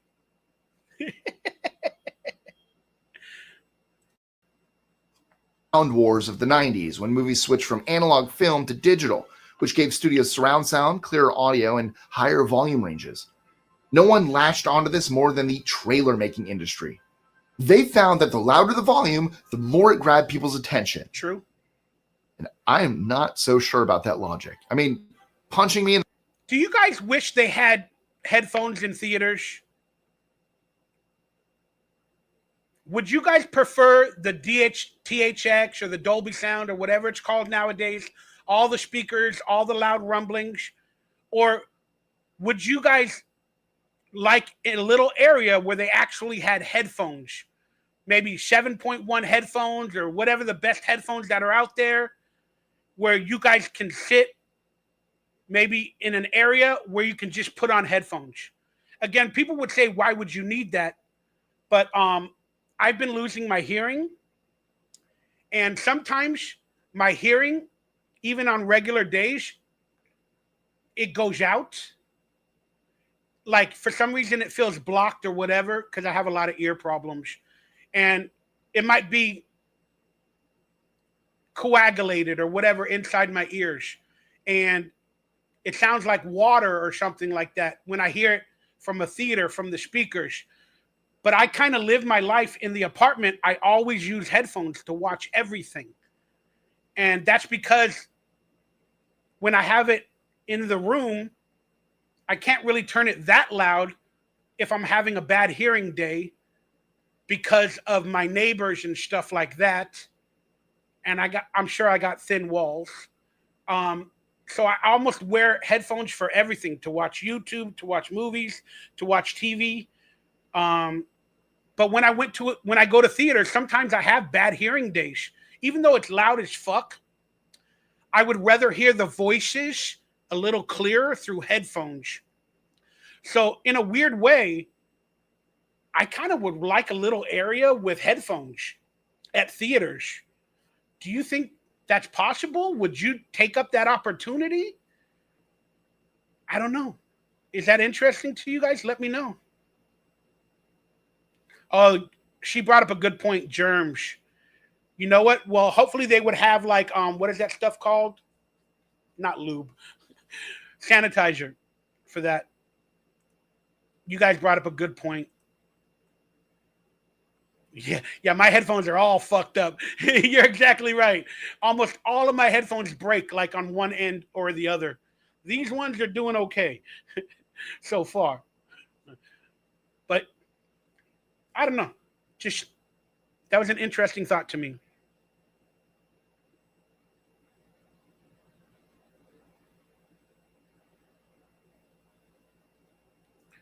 Your favorite candy was Jolly Joe's grape and Mike and Ike's. Yeah, I like Mike and Ike's. I like the in the face would absolutely grab my attention too, but it wouldn't make me want to pay anyone afterwards. 3, films are censored in different countries. Yeah, that's true. The Chinese government completely. The Chinese they do that all the fucking time. And people want to get their movies in Chinese theaters because they can make so much more money in China because of all the billions of people. So they have to bow down to the Chinese government to get their films in there. They did that movie. They remade it. One of my favorite movies of me and my father back in the days. Oh my gosh, why can't I think of the name? It wasn't War Games. Wolverine. It was the Wolverines. Forgot the name of that movie from the 80s with the Wolverines, where Cuba and whatever came into America. They had a war. What the hell is that name of that movie? Wolverines. They made a remake where they had to take it from being. They made it with Chinese people. Then they made it like North Korea or something like that. They changed an iconic Titanic scene. There you go. That's a good point, Scroll Sessions.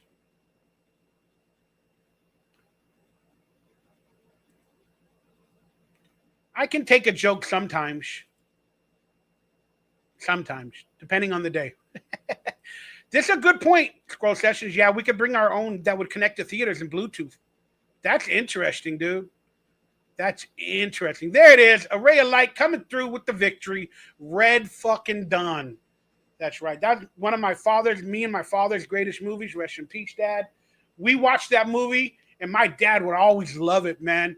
That opening scene where they came down on the parachutes, the Cubans, and they were landing in front of the school in the original movie, my dad was like, holy shit.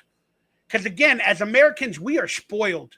And again, happy birthday. 250 years, apparently, this coming July 4th. It's the big, beautiful bill. It's big and beautiful. We're going to cut Medi-Cal. We're going to save money. It's the big, beautiful bill. People like MichaelRayBower who use Medi-Cal need surgeries, need help.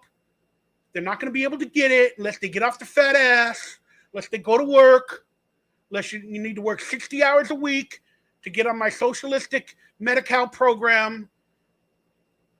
It's a big, beautiful bill.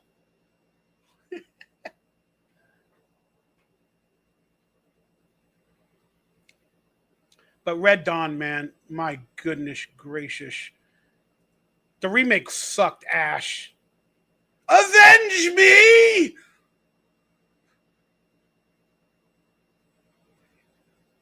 Because Americans, we're spoiled. We don't foresee a war on our soil.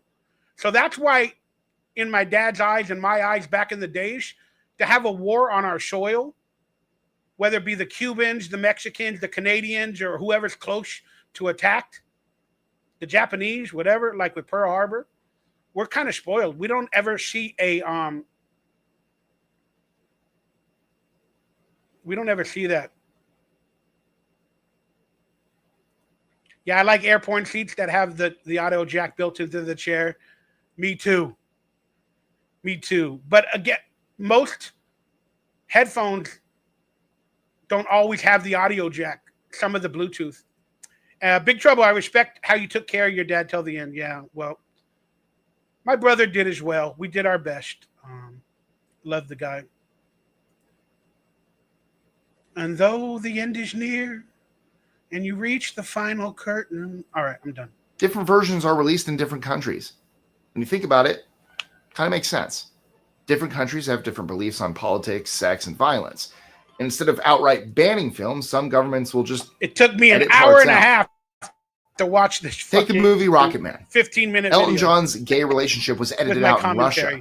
And when well, good thing, because then I'm not going to be sued and it's fair use and critique.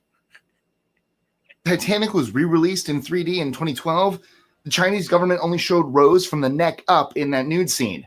Good. Who wants to see her naked? Fuck. The Titanic without the nude painting? That's the most romantic part. What am I? That makes me seem creepy. You are. The quality. I mean, who wants to see Rose naked? Come on, man. Well, maybe the old lady Rose that lived. IMAX can be fake. I need a gilf. I'm just kidding. IMAX can be fake. Oh, yeah. It's not formatted. Not every movie is actually filmed in IMAX or formatted correctly or made for IMAX. It's the same thing with like TV shows from back in the days that they released on fucking DVDs. It was filmed like on tape. It was filmed in 480p or something like that. And then they call it 720 HD. It's re-released, remastered to HD. No, it's not. You just did a bunch of techniques to try to make it look better, but it was still 480 or 720, and you upped it to 4K, and it's not really legit. But with film, 35 millimeter filmed back in the days, that automatically would go up to like 2K. You could actually probably make an actual film from the 70s or from the 80s, 90s. If it was filmed, you could probably bring that officially up to like 2K based off of the film knowledge. But shows that were filmed on tape, like beta tapes or whatever tapes they use, like our Nickelodeon show, I think the most you can get out of it is like 500p or 520. So it can never truly be HD or up converted. Fake IMAX cinemas have popped up everywhere, but there's one way to spot the difference. Fake IMAX theaters? If you call it IMAX, they should be able to copyright you and sue you for using their name if it's not an official IMAX theater. When done right, an IMAX viewing can transport you into another world. I like IMAX, I ain't gonna lie. You know what? I need to watch Corn on an IMAX. That'd be a fun day. That'd literally be a... Dude, if they had they claim that they have 8K nowadays. But could you imagine watching Corn on an IMAX theater that was filmed in IMAX, maybe 8K, whatever the numbers are? You would see every pimple. You'd probably see the actual sperm from the shots. All you would have to, you'd see a sperm swimming, like in the movie with the little kids that talk.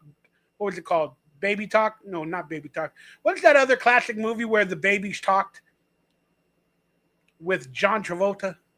God, those are funny movies. But with 4K IMAX Corn, you could probably see the actual sperm. And the boyfriends would see their girlfriend and they'd be like, hey, who are you with before me? I don't know. Just funny. There you go. Look who's talking. Thank you, Larry Jester. Good to see you, brother. No big trouble on YouTube. If you say the word PORN too many times, they flag your videos. He leaped off the third floor into a roll and doesn't hurt himself. I died laughing. Oh, you're talking about Red Dawn, the new one.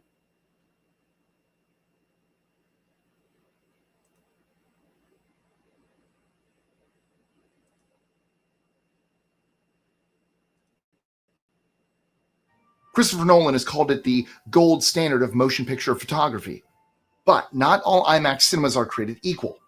This gold standard has an aspect ratio of 1.43 to 1, 70mm film, and a giant screen much bigger than a regular movie theater. Get with the stats. However, other theaters have marketed themselves as IMAX without ticking all these boxes, often with a smaller screen or digital projection.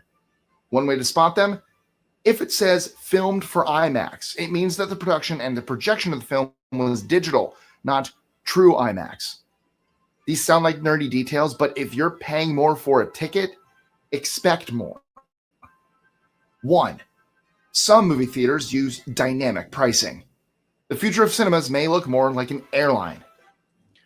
All right, I'm going to be honest with you. Out of the 25 facts that we didn't really know about theaters, I'm going to be honest with you. There's probably 3 that people didn't know. And if I have to speak by just watching this, the popcorn one, a lot of people might not know that it's chemicals. It's not butter. The filming you in the theaters, they might not truly know. And what's the other one? The AI. The AI. The other one, some of them are interesting, but if we think about it, we can figure it out. Let me explain. Based on a new concept called dynamic pricing, the price of a ticket can move up or down based on how popular a movie session is. That's true. If the movie's more popular, they're going to raise ticket prices. And that brought us to Fluffy Gamer, who took me to watch Civil War back in the days before he moved to Texas. And we had a great time. He bought me dinner. You were my girlfriend that night, Fluffy. Thank you very much for that blessed gift from you, dude. Appreciate that. All right. We don't need to watch any more of this video. Apparently there's some questions. Something, how long was the movie released? And all you trivia heads out there. Here How long was the longest movie ever released? How long was the longest movie ever released? I don't get that question. How long was the longest movie? How long is my penis? Not very long. But I'm long and I'm strong and I'm down to get the friction on. So, ladies, yeah. If your girlfriend got the butt, hell yeah. If you shake it, tell her to shake it. Shake that nasty butt. Why? Because baby got back. How long was the longest movie ever released? Okay, so 60 minutes is an hour. Movies nowadays are like 3.5 hours. I'm going to say, if I remember correctly, and what movie was it? There's probably a 4-hour movie, like 4 hours and 10 minutes. So that'd be 60, 120. That'd be like 240, like 252 minutes. That's my guess. 252 minutes.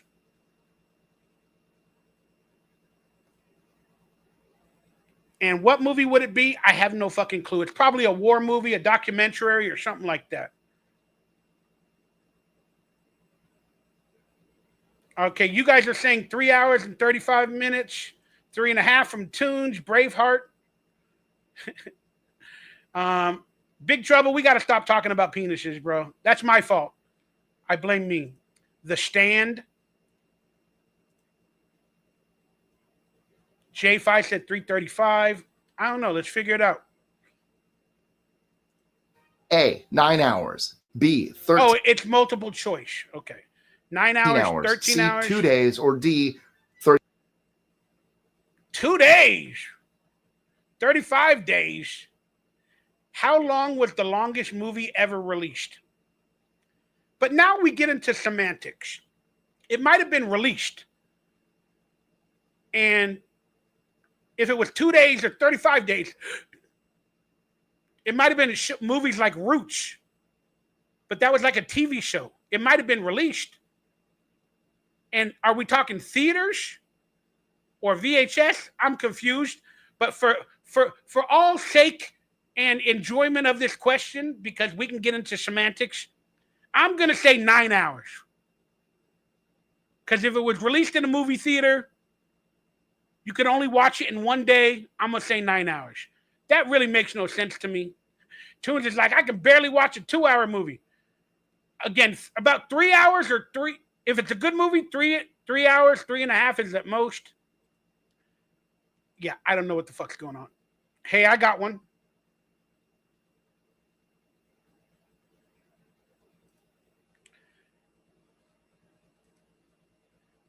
Joseph Zamora, I seen you in Story Show of Books. I don't know what that means, but thank you very much, Joseph. Love your last name, brother. That's a good name, Zamora. I'm going to say 9 hours. Do you guys agree with me? Let's find out. 35 days. Let me know in the comments below. I'm sure some of you get the answer. Everyone else will be absolutely flabbergasted by it. Let me know if you've seen that movie. And now let's move from the big screen. You ain't going to give us the fucking answer? You fucking bitch. Now you want me to go on Google and I have to look it up? You fucking bitch. You bitch. You bitch. Can somebody look it up for me? I don't know how to do this while we're live. What's the longest movie ever released?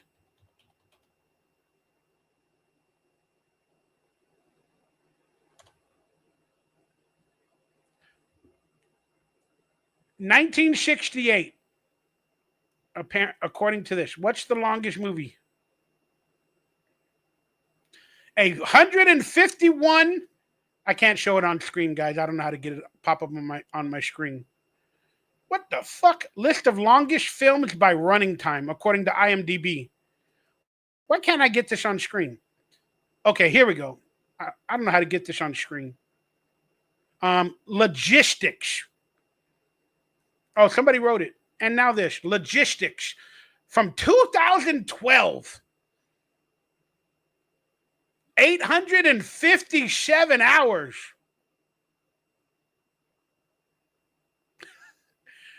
Man, I got to get this on the screen. I'm sorry. I got to get this on screen, y'all. We got to do this together. How do I do this? Okay, I think that'll work.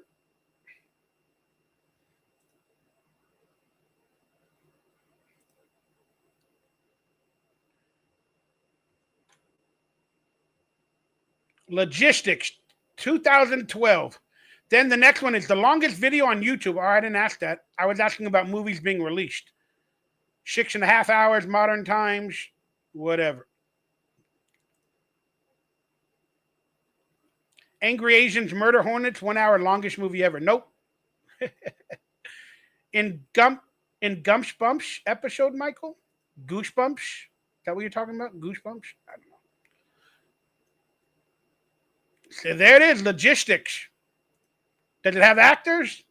What the hell?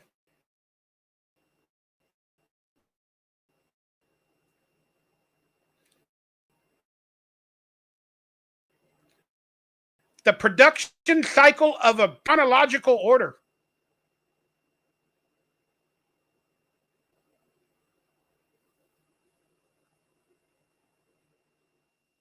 And it has user reviews.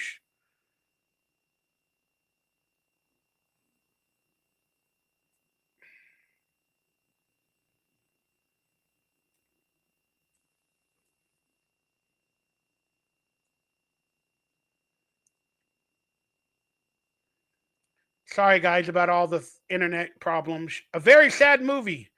A 5,000-minute funeral march for sanity and the cowardly omission of 800 hours of Tom Cruise. Underrated movie. My favorite part was the Somalian pirates attacked the boat. Immersive. Big sea adventure. The high-speed lorry. They're making fun. These have got to be. These can't be about that movie logistics. I don't know what the hell's going on. All right, we're getting out of there. Let me bring back the rest of this guy's video where he's not going to give us the answer.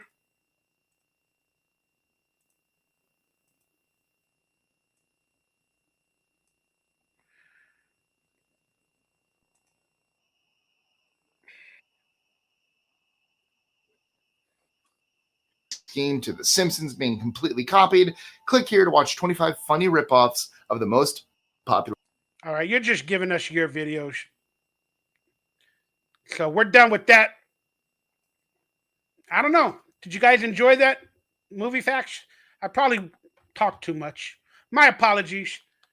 All right, everybody. Let me do the selling again. If you'd like to pick up some merchandise, stuff like this by the beautiful Rachel, DonkeyLips, Garbage Pail Kid, on a Wanna car or a t-shirt, go to my merchandise store. Links down below. And my merchandise is on screen. Got Cash App, Venmo, PayPal if you guys feel like supporting. Helping somebody try to make a few bucks off of YouTube. Got Cameos available. All that other stuff that you guys have been seeing at the bottom of the screen throughout the show. We hit today's goal. So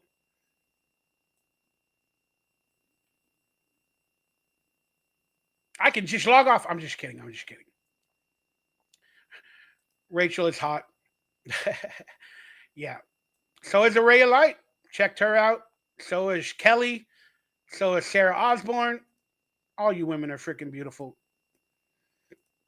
And I appreciate all of you for being in my life. And maybe I'll marry one of you all and move in with y'all. Start a future. All right. Let me bring this up. So we went through the broken heart We talked about secret cameras in theaters with those facts that we just watched. And the next interaction for me is wildlife events through pictures. As I've been telling you guys, if you've been watching previous shows, I'm in that memory mindset, reliving my youth, reliving events through pictures, through scrapbooking, because I'm putting photos on hard drives and stuff like that. And we talked about some famous friends or people that I've met throughout my career, my life that I wanted to remember. I think we showed some Salute Your Shorts behind the scenes photos, maybe on a couple episodes ago. But we can do that again today. We can definitely do that again today. Let me see if I can bring it on screen, if it won't reveal too much.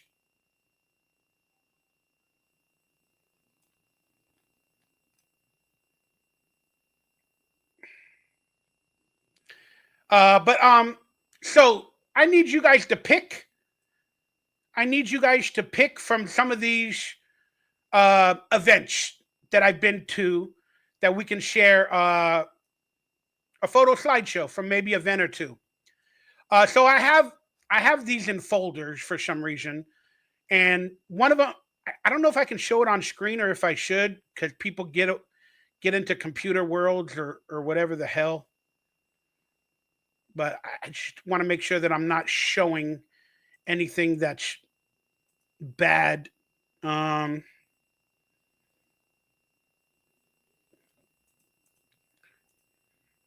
I got these little boxes in the hilltop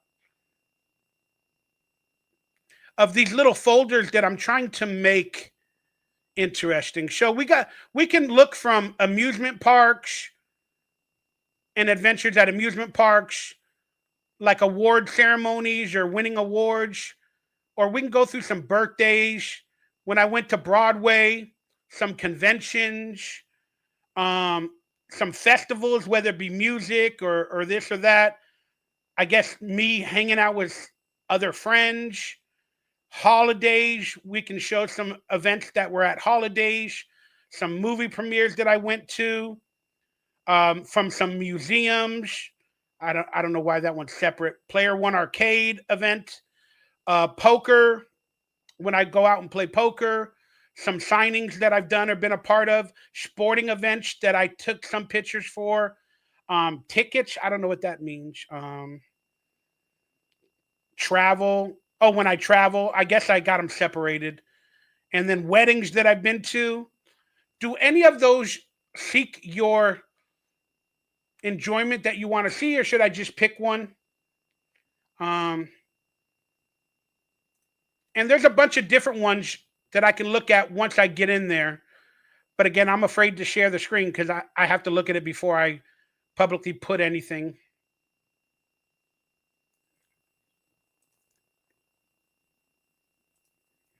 Yeah, there's no folder that says that. So goodbye. You are the weakest link. Goodbye. So you guys let me know what you guys want to see, and I'm going to start to pick one. Maybe it's Back to the Future Day. I should share Universal Studios stuff. I don't know. I don't know. Let's start with, you know what? I'm gonna start with a birthday party. Since I got an 80s theme going, I'm gonna show a birthday party. Uh you know what? Yeah, that's what I'm gonna do. I can't show that one. There's a couple of bad photos. Uh where's my birthday party? All right. Let's show some from my my 40th birthday party. Wow, it's 10 years ago. I just want to make sure that there's no really bad photos. And then I think I might have to open up another forum. Let's see if I can do that. I don't think there's anything bad to show. It sounds so stupid, but when you don't preview it, you got to make sure. Sometimes I have people that go topless and they take pictures with me at parties and birthdays and stuff like that. I do. It's just people being wild and crazy, when they're drunk or whatever. So I just got to make sure that hasn't happened. All right. I don't think there's anything there that's bad. How do I get this on screen? Bing, bong, bing. Love you, Kiana.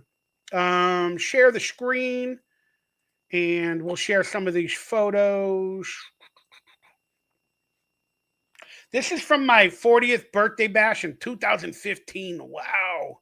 Wow, y'all. I put it together. I called it like an 80s event, 80s themed. And how do I zoom in? Isn't there a way to zoom in?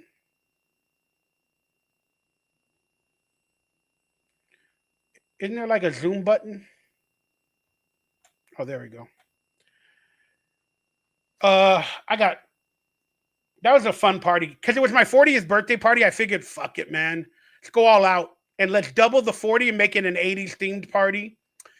We had it at a Skinny's Lounge. It was kind of last minute, and I kind of had to do it all myself, but it's okay. Am I wearing the same headband? I probably am. But there's me with some lipstick or whatever it is, and I was dating one of those girls at that time. I think you can guess which one. She's loving me at that moment. There's me dancing on the dance floor, all sweated up. It was like a private event. And there's me with Phil Moore. He showed up from Nick Arcade. Some amazing people from my Nickelodeon show as well, Venus.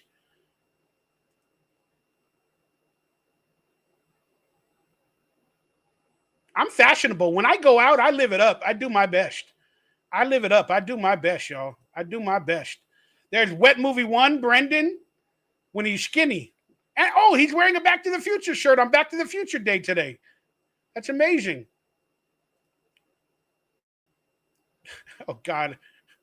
I hate zooming in. I think I look pretty fly for a white guy. Hey. There's another person I ended up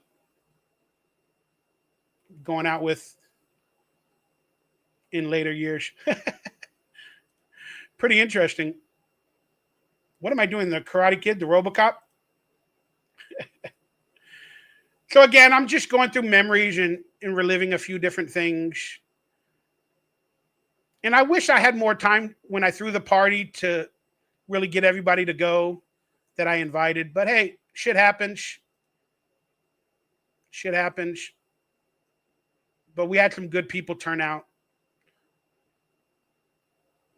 Oh, that's Cynthia. She was another girl that I was into back in the days, but I was dating somebody at that moment that we just spoke about. I'm wild and crazy. They have a good time. They have a good time. I try to have a good time because you never know if you have another day. Oh, God, what is that? What is that? Oh, I didn't see that. Is that lipstick on my cheek? Yeah. Dude, it was free alcohol. It was flowing, y'all. It was flowing. Oh, gosh. Oh, my goodness gracious. Look at that. Well, if you guys want to know how I look. Yikes. Dude, that must have been before Annette showed up, or did she approve it? I don't know. I don't know. Was I trying to make her jealous? I don't know. Amaya. Cynthia. What's up, mama? Some good people, too. I guess these are the other bar photos. some of the people that worked for the bar that night and stuff like that. And I think that's it for that. But I made some like photo shoots, like 80s themed photo shoots or whatever they're called, a photo booth. I made a photo booth kind of, and I recreated photos. So let's take a look at that.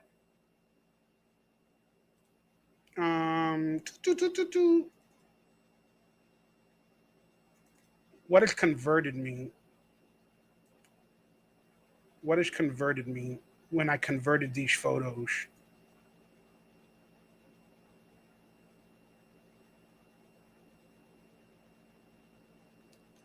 Yeah, I don't know what that means. Converted. I might have made them smaller or something. Sorry, I got like listings that say converted. Ooh, excuse me. I don't know why I'm burping. So I kind of made a photo booth and I tried to do my best at recreating photos, but I have no knowledge of how to do it. And I kind of did it all myself. So let me share that. Again, appreciate you guys for watching and hanging out. Let me see if I can get some of your comments on there. Time for the 50th birthday party? No, I didn't do nothing for my 50th. I'm just happy I'm alive, dude. I'm just happy I'm alive. Just happy I'm alive.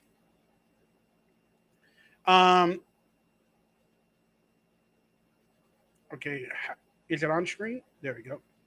So I tried to do like a photo booth of photos with people, and I gave them nicknames. Like it says back to the 80s, Bower's 40th birthday bash. And I called this one Beauty and Nerd, and I called him Coke Baca. He looked like he would do coke. I don't know. That's just. And then I called this guy Han Single. I don't know why I did shit like that. I just thought it was funny to give people names. This is my brother hanging out. One of the rare moments that we had to share together, you know, when he wasn't going through his alcoholism. He knew that if he was going to come to my party, I wouldn't allow him to drink. But he came, and I'm very proud of that. And his name is Buddy, so I called it Buddy's Angels.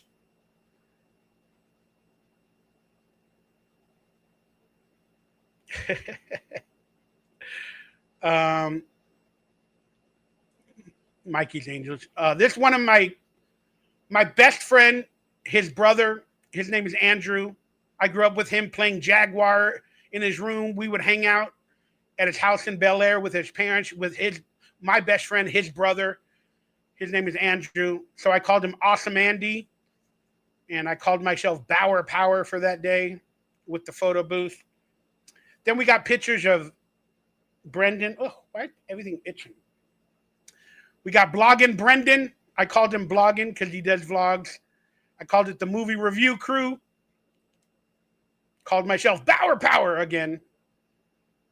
Because they did movie reviews with me on my channel. You can watch the videos in my movie review playlist.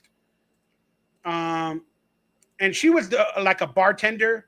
She became friends with me for years. Anna. I called her Anna the Android. Giving me a kiss. Appreciate that. There's my girl at the time, Annette. Annette Arrow, I called her because she loves Aerosmith. She's a huge fan. And there's me and her doing the 80s pics.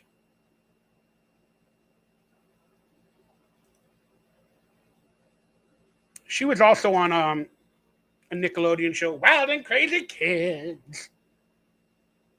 And then that's her friend that does her hair, Chase. So I called her Chase Cheeky.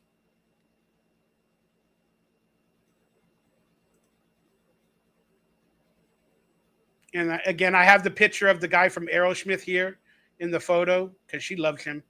She's like his biggest fanboy.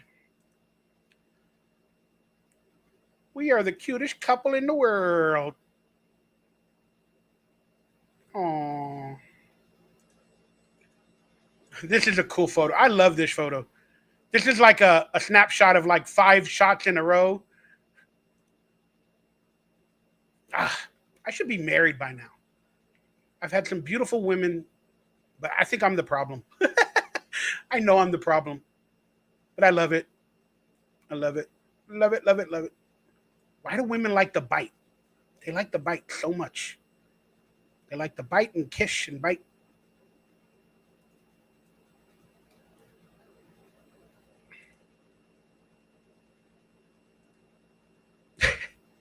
Ben Morrison, an actor friend of mine, and his girlfriend, and her name is Christine, so I made it from the movie Christine in the 80s, and I called him Super Ben. And they're getting wild and crazy.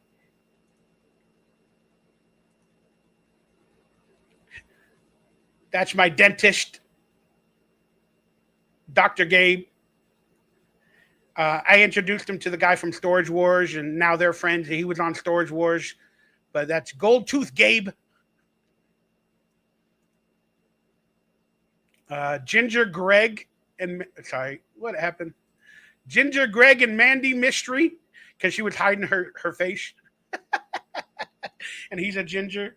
You guys, oh my goodness. Yeah, it was a fun night. Like, that's why I'm trying to live memories and fun memories. When you're trying to come out of a depression, you gotta think to yourself that you're gonna have events like this in the future. So that's what I'm trying to do. You know, trying to relive some good moments and memories with all of you guys. We called her Rebel number 1 and him Rebel number 2 because they look, like the rebels. And I'm looking at my face. Huh?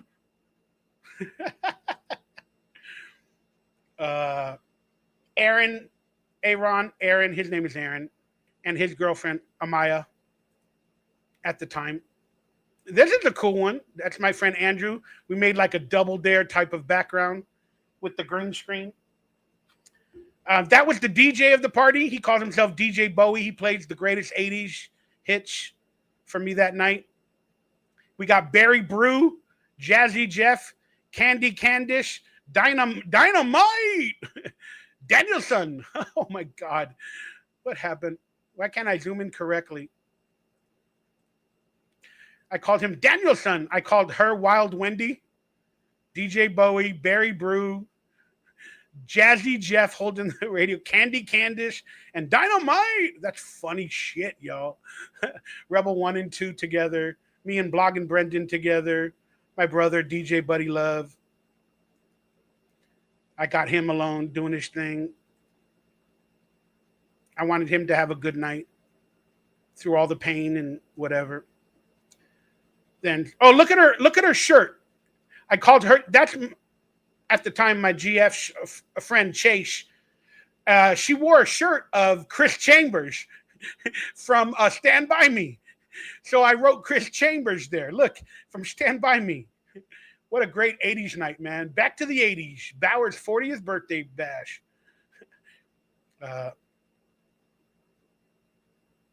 These are some cool poses. I'm getting horny. Getting horny.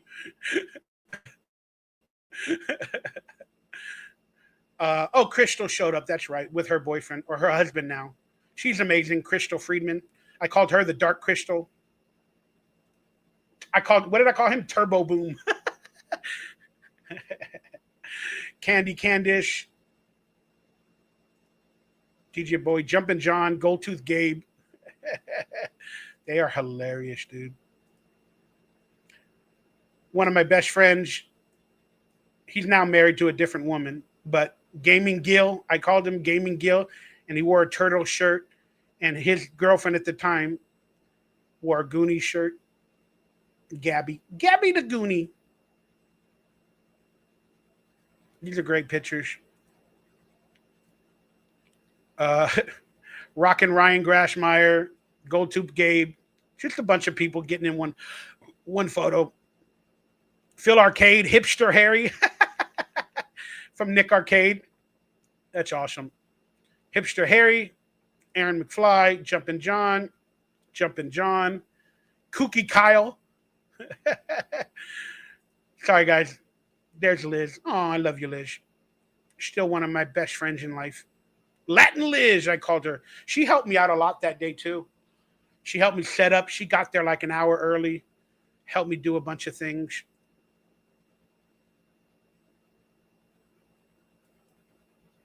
Phil Arcade, Latin Liz. There's Phil Arcade alone, Mandy Mystery, Ginger Greg.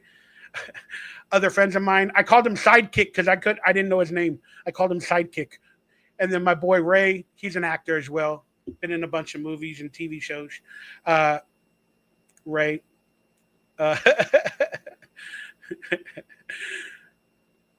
Sorry guys, I'm enjoying. Oh, look at this, the way they're posing with they're making love to my stereo.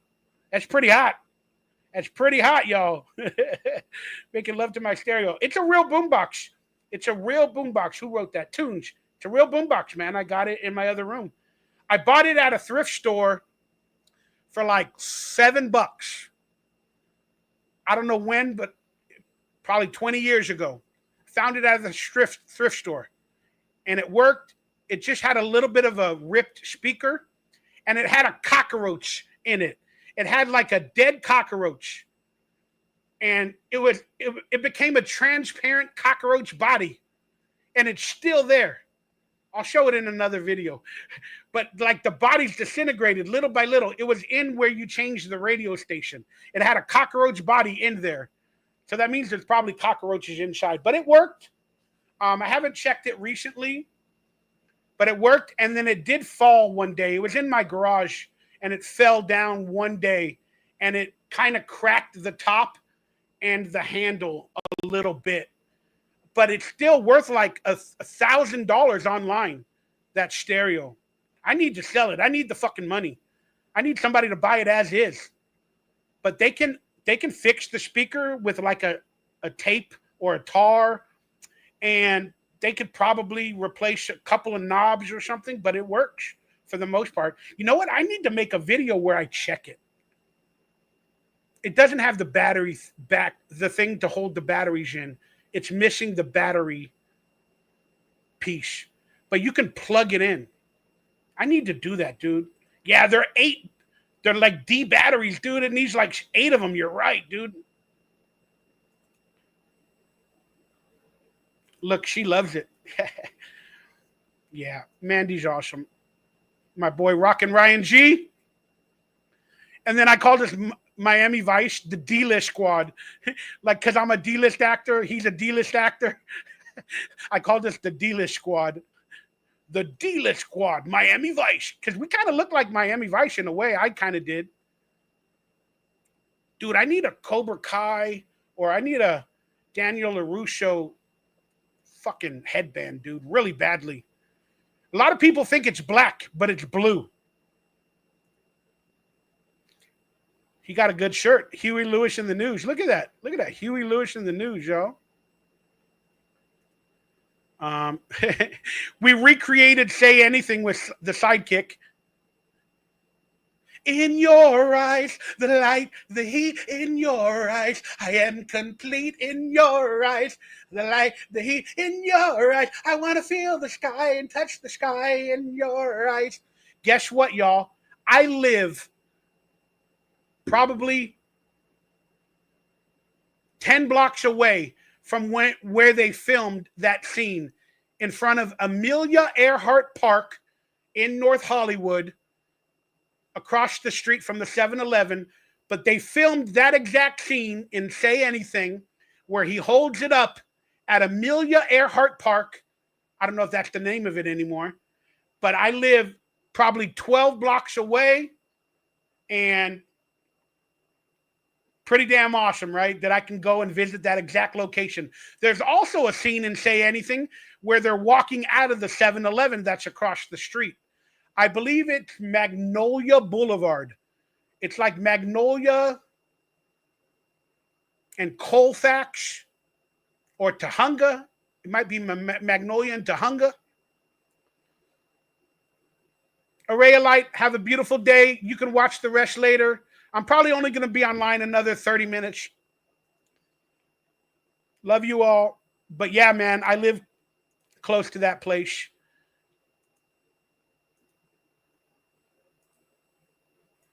And I think that's the last photo from the birthday party that I created. I think that's the last photo. What a great birthday party for my 40th.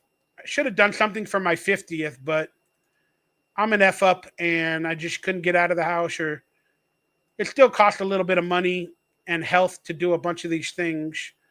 Oh, I had a birthday at Big Wings? I didn't know that. The year after? Oh, that's right. I did have a birthday at Big Wings. Oh, shit. Heather's there, too. My other ex-girlfriend. Oh, shit. So a year later, I was dating Heather on my birthday. And that's the girl I told you. She's an actress, and she was in a bunch of different movies, like Black Devil Doll. And that was around the Tromaville time where she was a trauma girl. I think I told that story last week. Yeah, I can't. There's probably hidden pictures from this birthday party that I probably can't show. But I think I can show any one of these. And I was dating another girl at this time. I was dating Lily. Damn, I'm a fucking whore. Fuck. All right, I'll show this party. I don't know what date it was. Maybe I can look at the metadata. This might have been 2000 something. My 40th was 2015. This might have been like my 38th or 39th. I'm not exactly sure. But I'll share it with people. You guys are getting a good view of some of the girls that I've been blessed to date, even though it didn't work out, probably because of me. But I love women, as you guys know, and I'm a very lonely human being. And I don't think there's any bad photos, but a couple of bad things happened this night. God, I got to look at the metadata. I don't remember the year.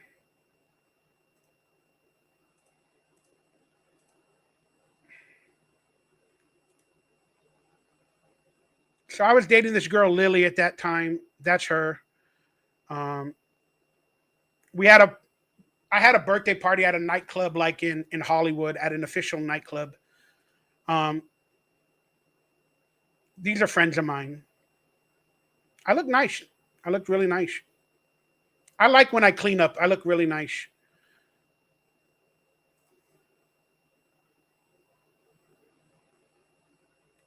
Am I dancing? Yeah, I'm dancing. I've always been a big boy, huh? She was in the commercial with me. What happened there? Sorry, guys. I have to zoom in. The pictures, for some reason, are really small. But she was an actress that worked on a commercial with me, and then there's my girl Lily on the side, dancing, getting all wild. When I go out, man, I party it up because I don't really get out that much, and I live it up. I'm like the life of the party most of the time. So that's why now that I'm older, I feel so bad because I'm like a half glass empty type of person. I'm a half glass empty type of person. We had some corn stars at this party too, as well, that were invited by a friend of mine, and they were taken off there at the end of the party. Like, things got wild at the end. And my girl at the time was letting it happen, and she was trying to be involved. And she was letting some of the corn stars like kiss me and dance on me and stuff like that. It was wild, y'all. I got pictures, but I can't show them. I can't show it. I can't show it, dude. No, I've never done drugs like that. Big trouble. I'm sorry, man. I don't care if you believe me or not. I don't do that stuff. I've done marijuana. I've had a brownie. I've done something else one time, not COKE. I did something one time in my life that I'll never do again. And that's it. That's it. I'm not really a big drinker either, but I've been drunk, of course.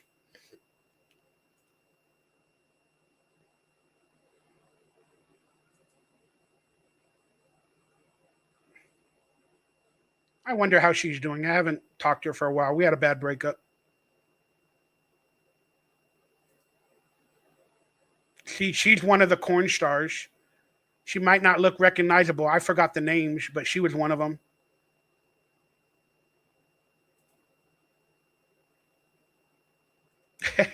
Guy, you could tell her, oh, look at my friend Carlos in the back.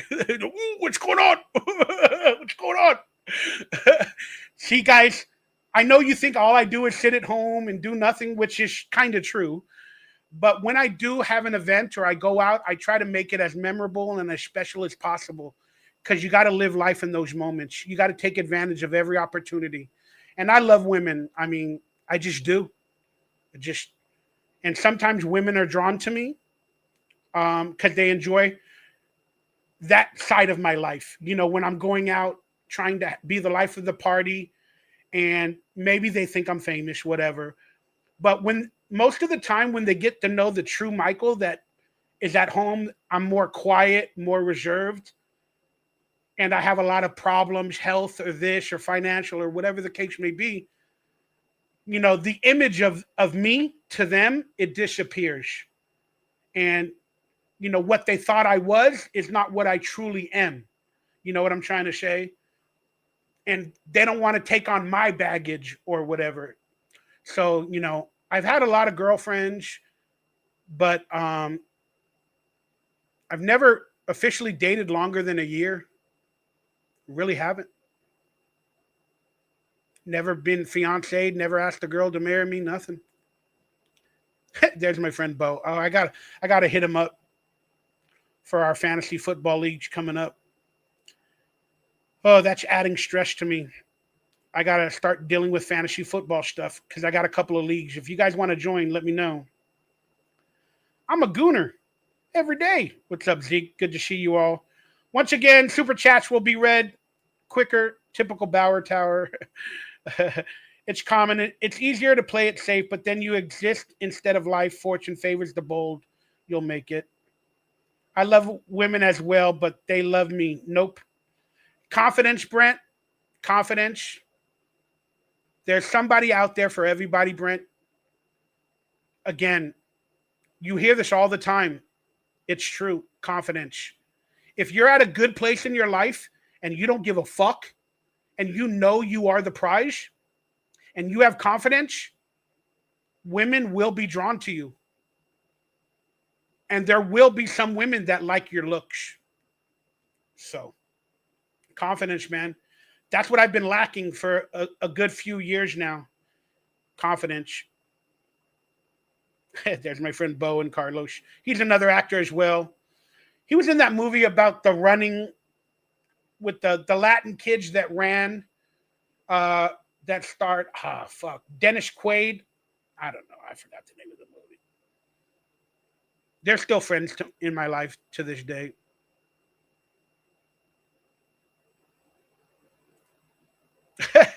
There I am. I'm doing the butt dance. Doing the butt. Yeah. She was spanking me. I told you they had some corn stars there. Yeah, everybody was fucked up. My friend Bo was gone.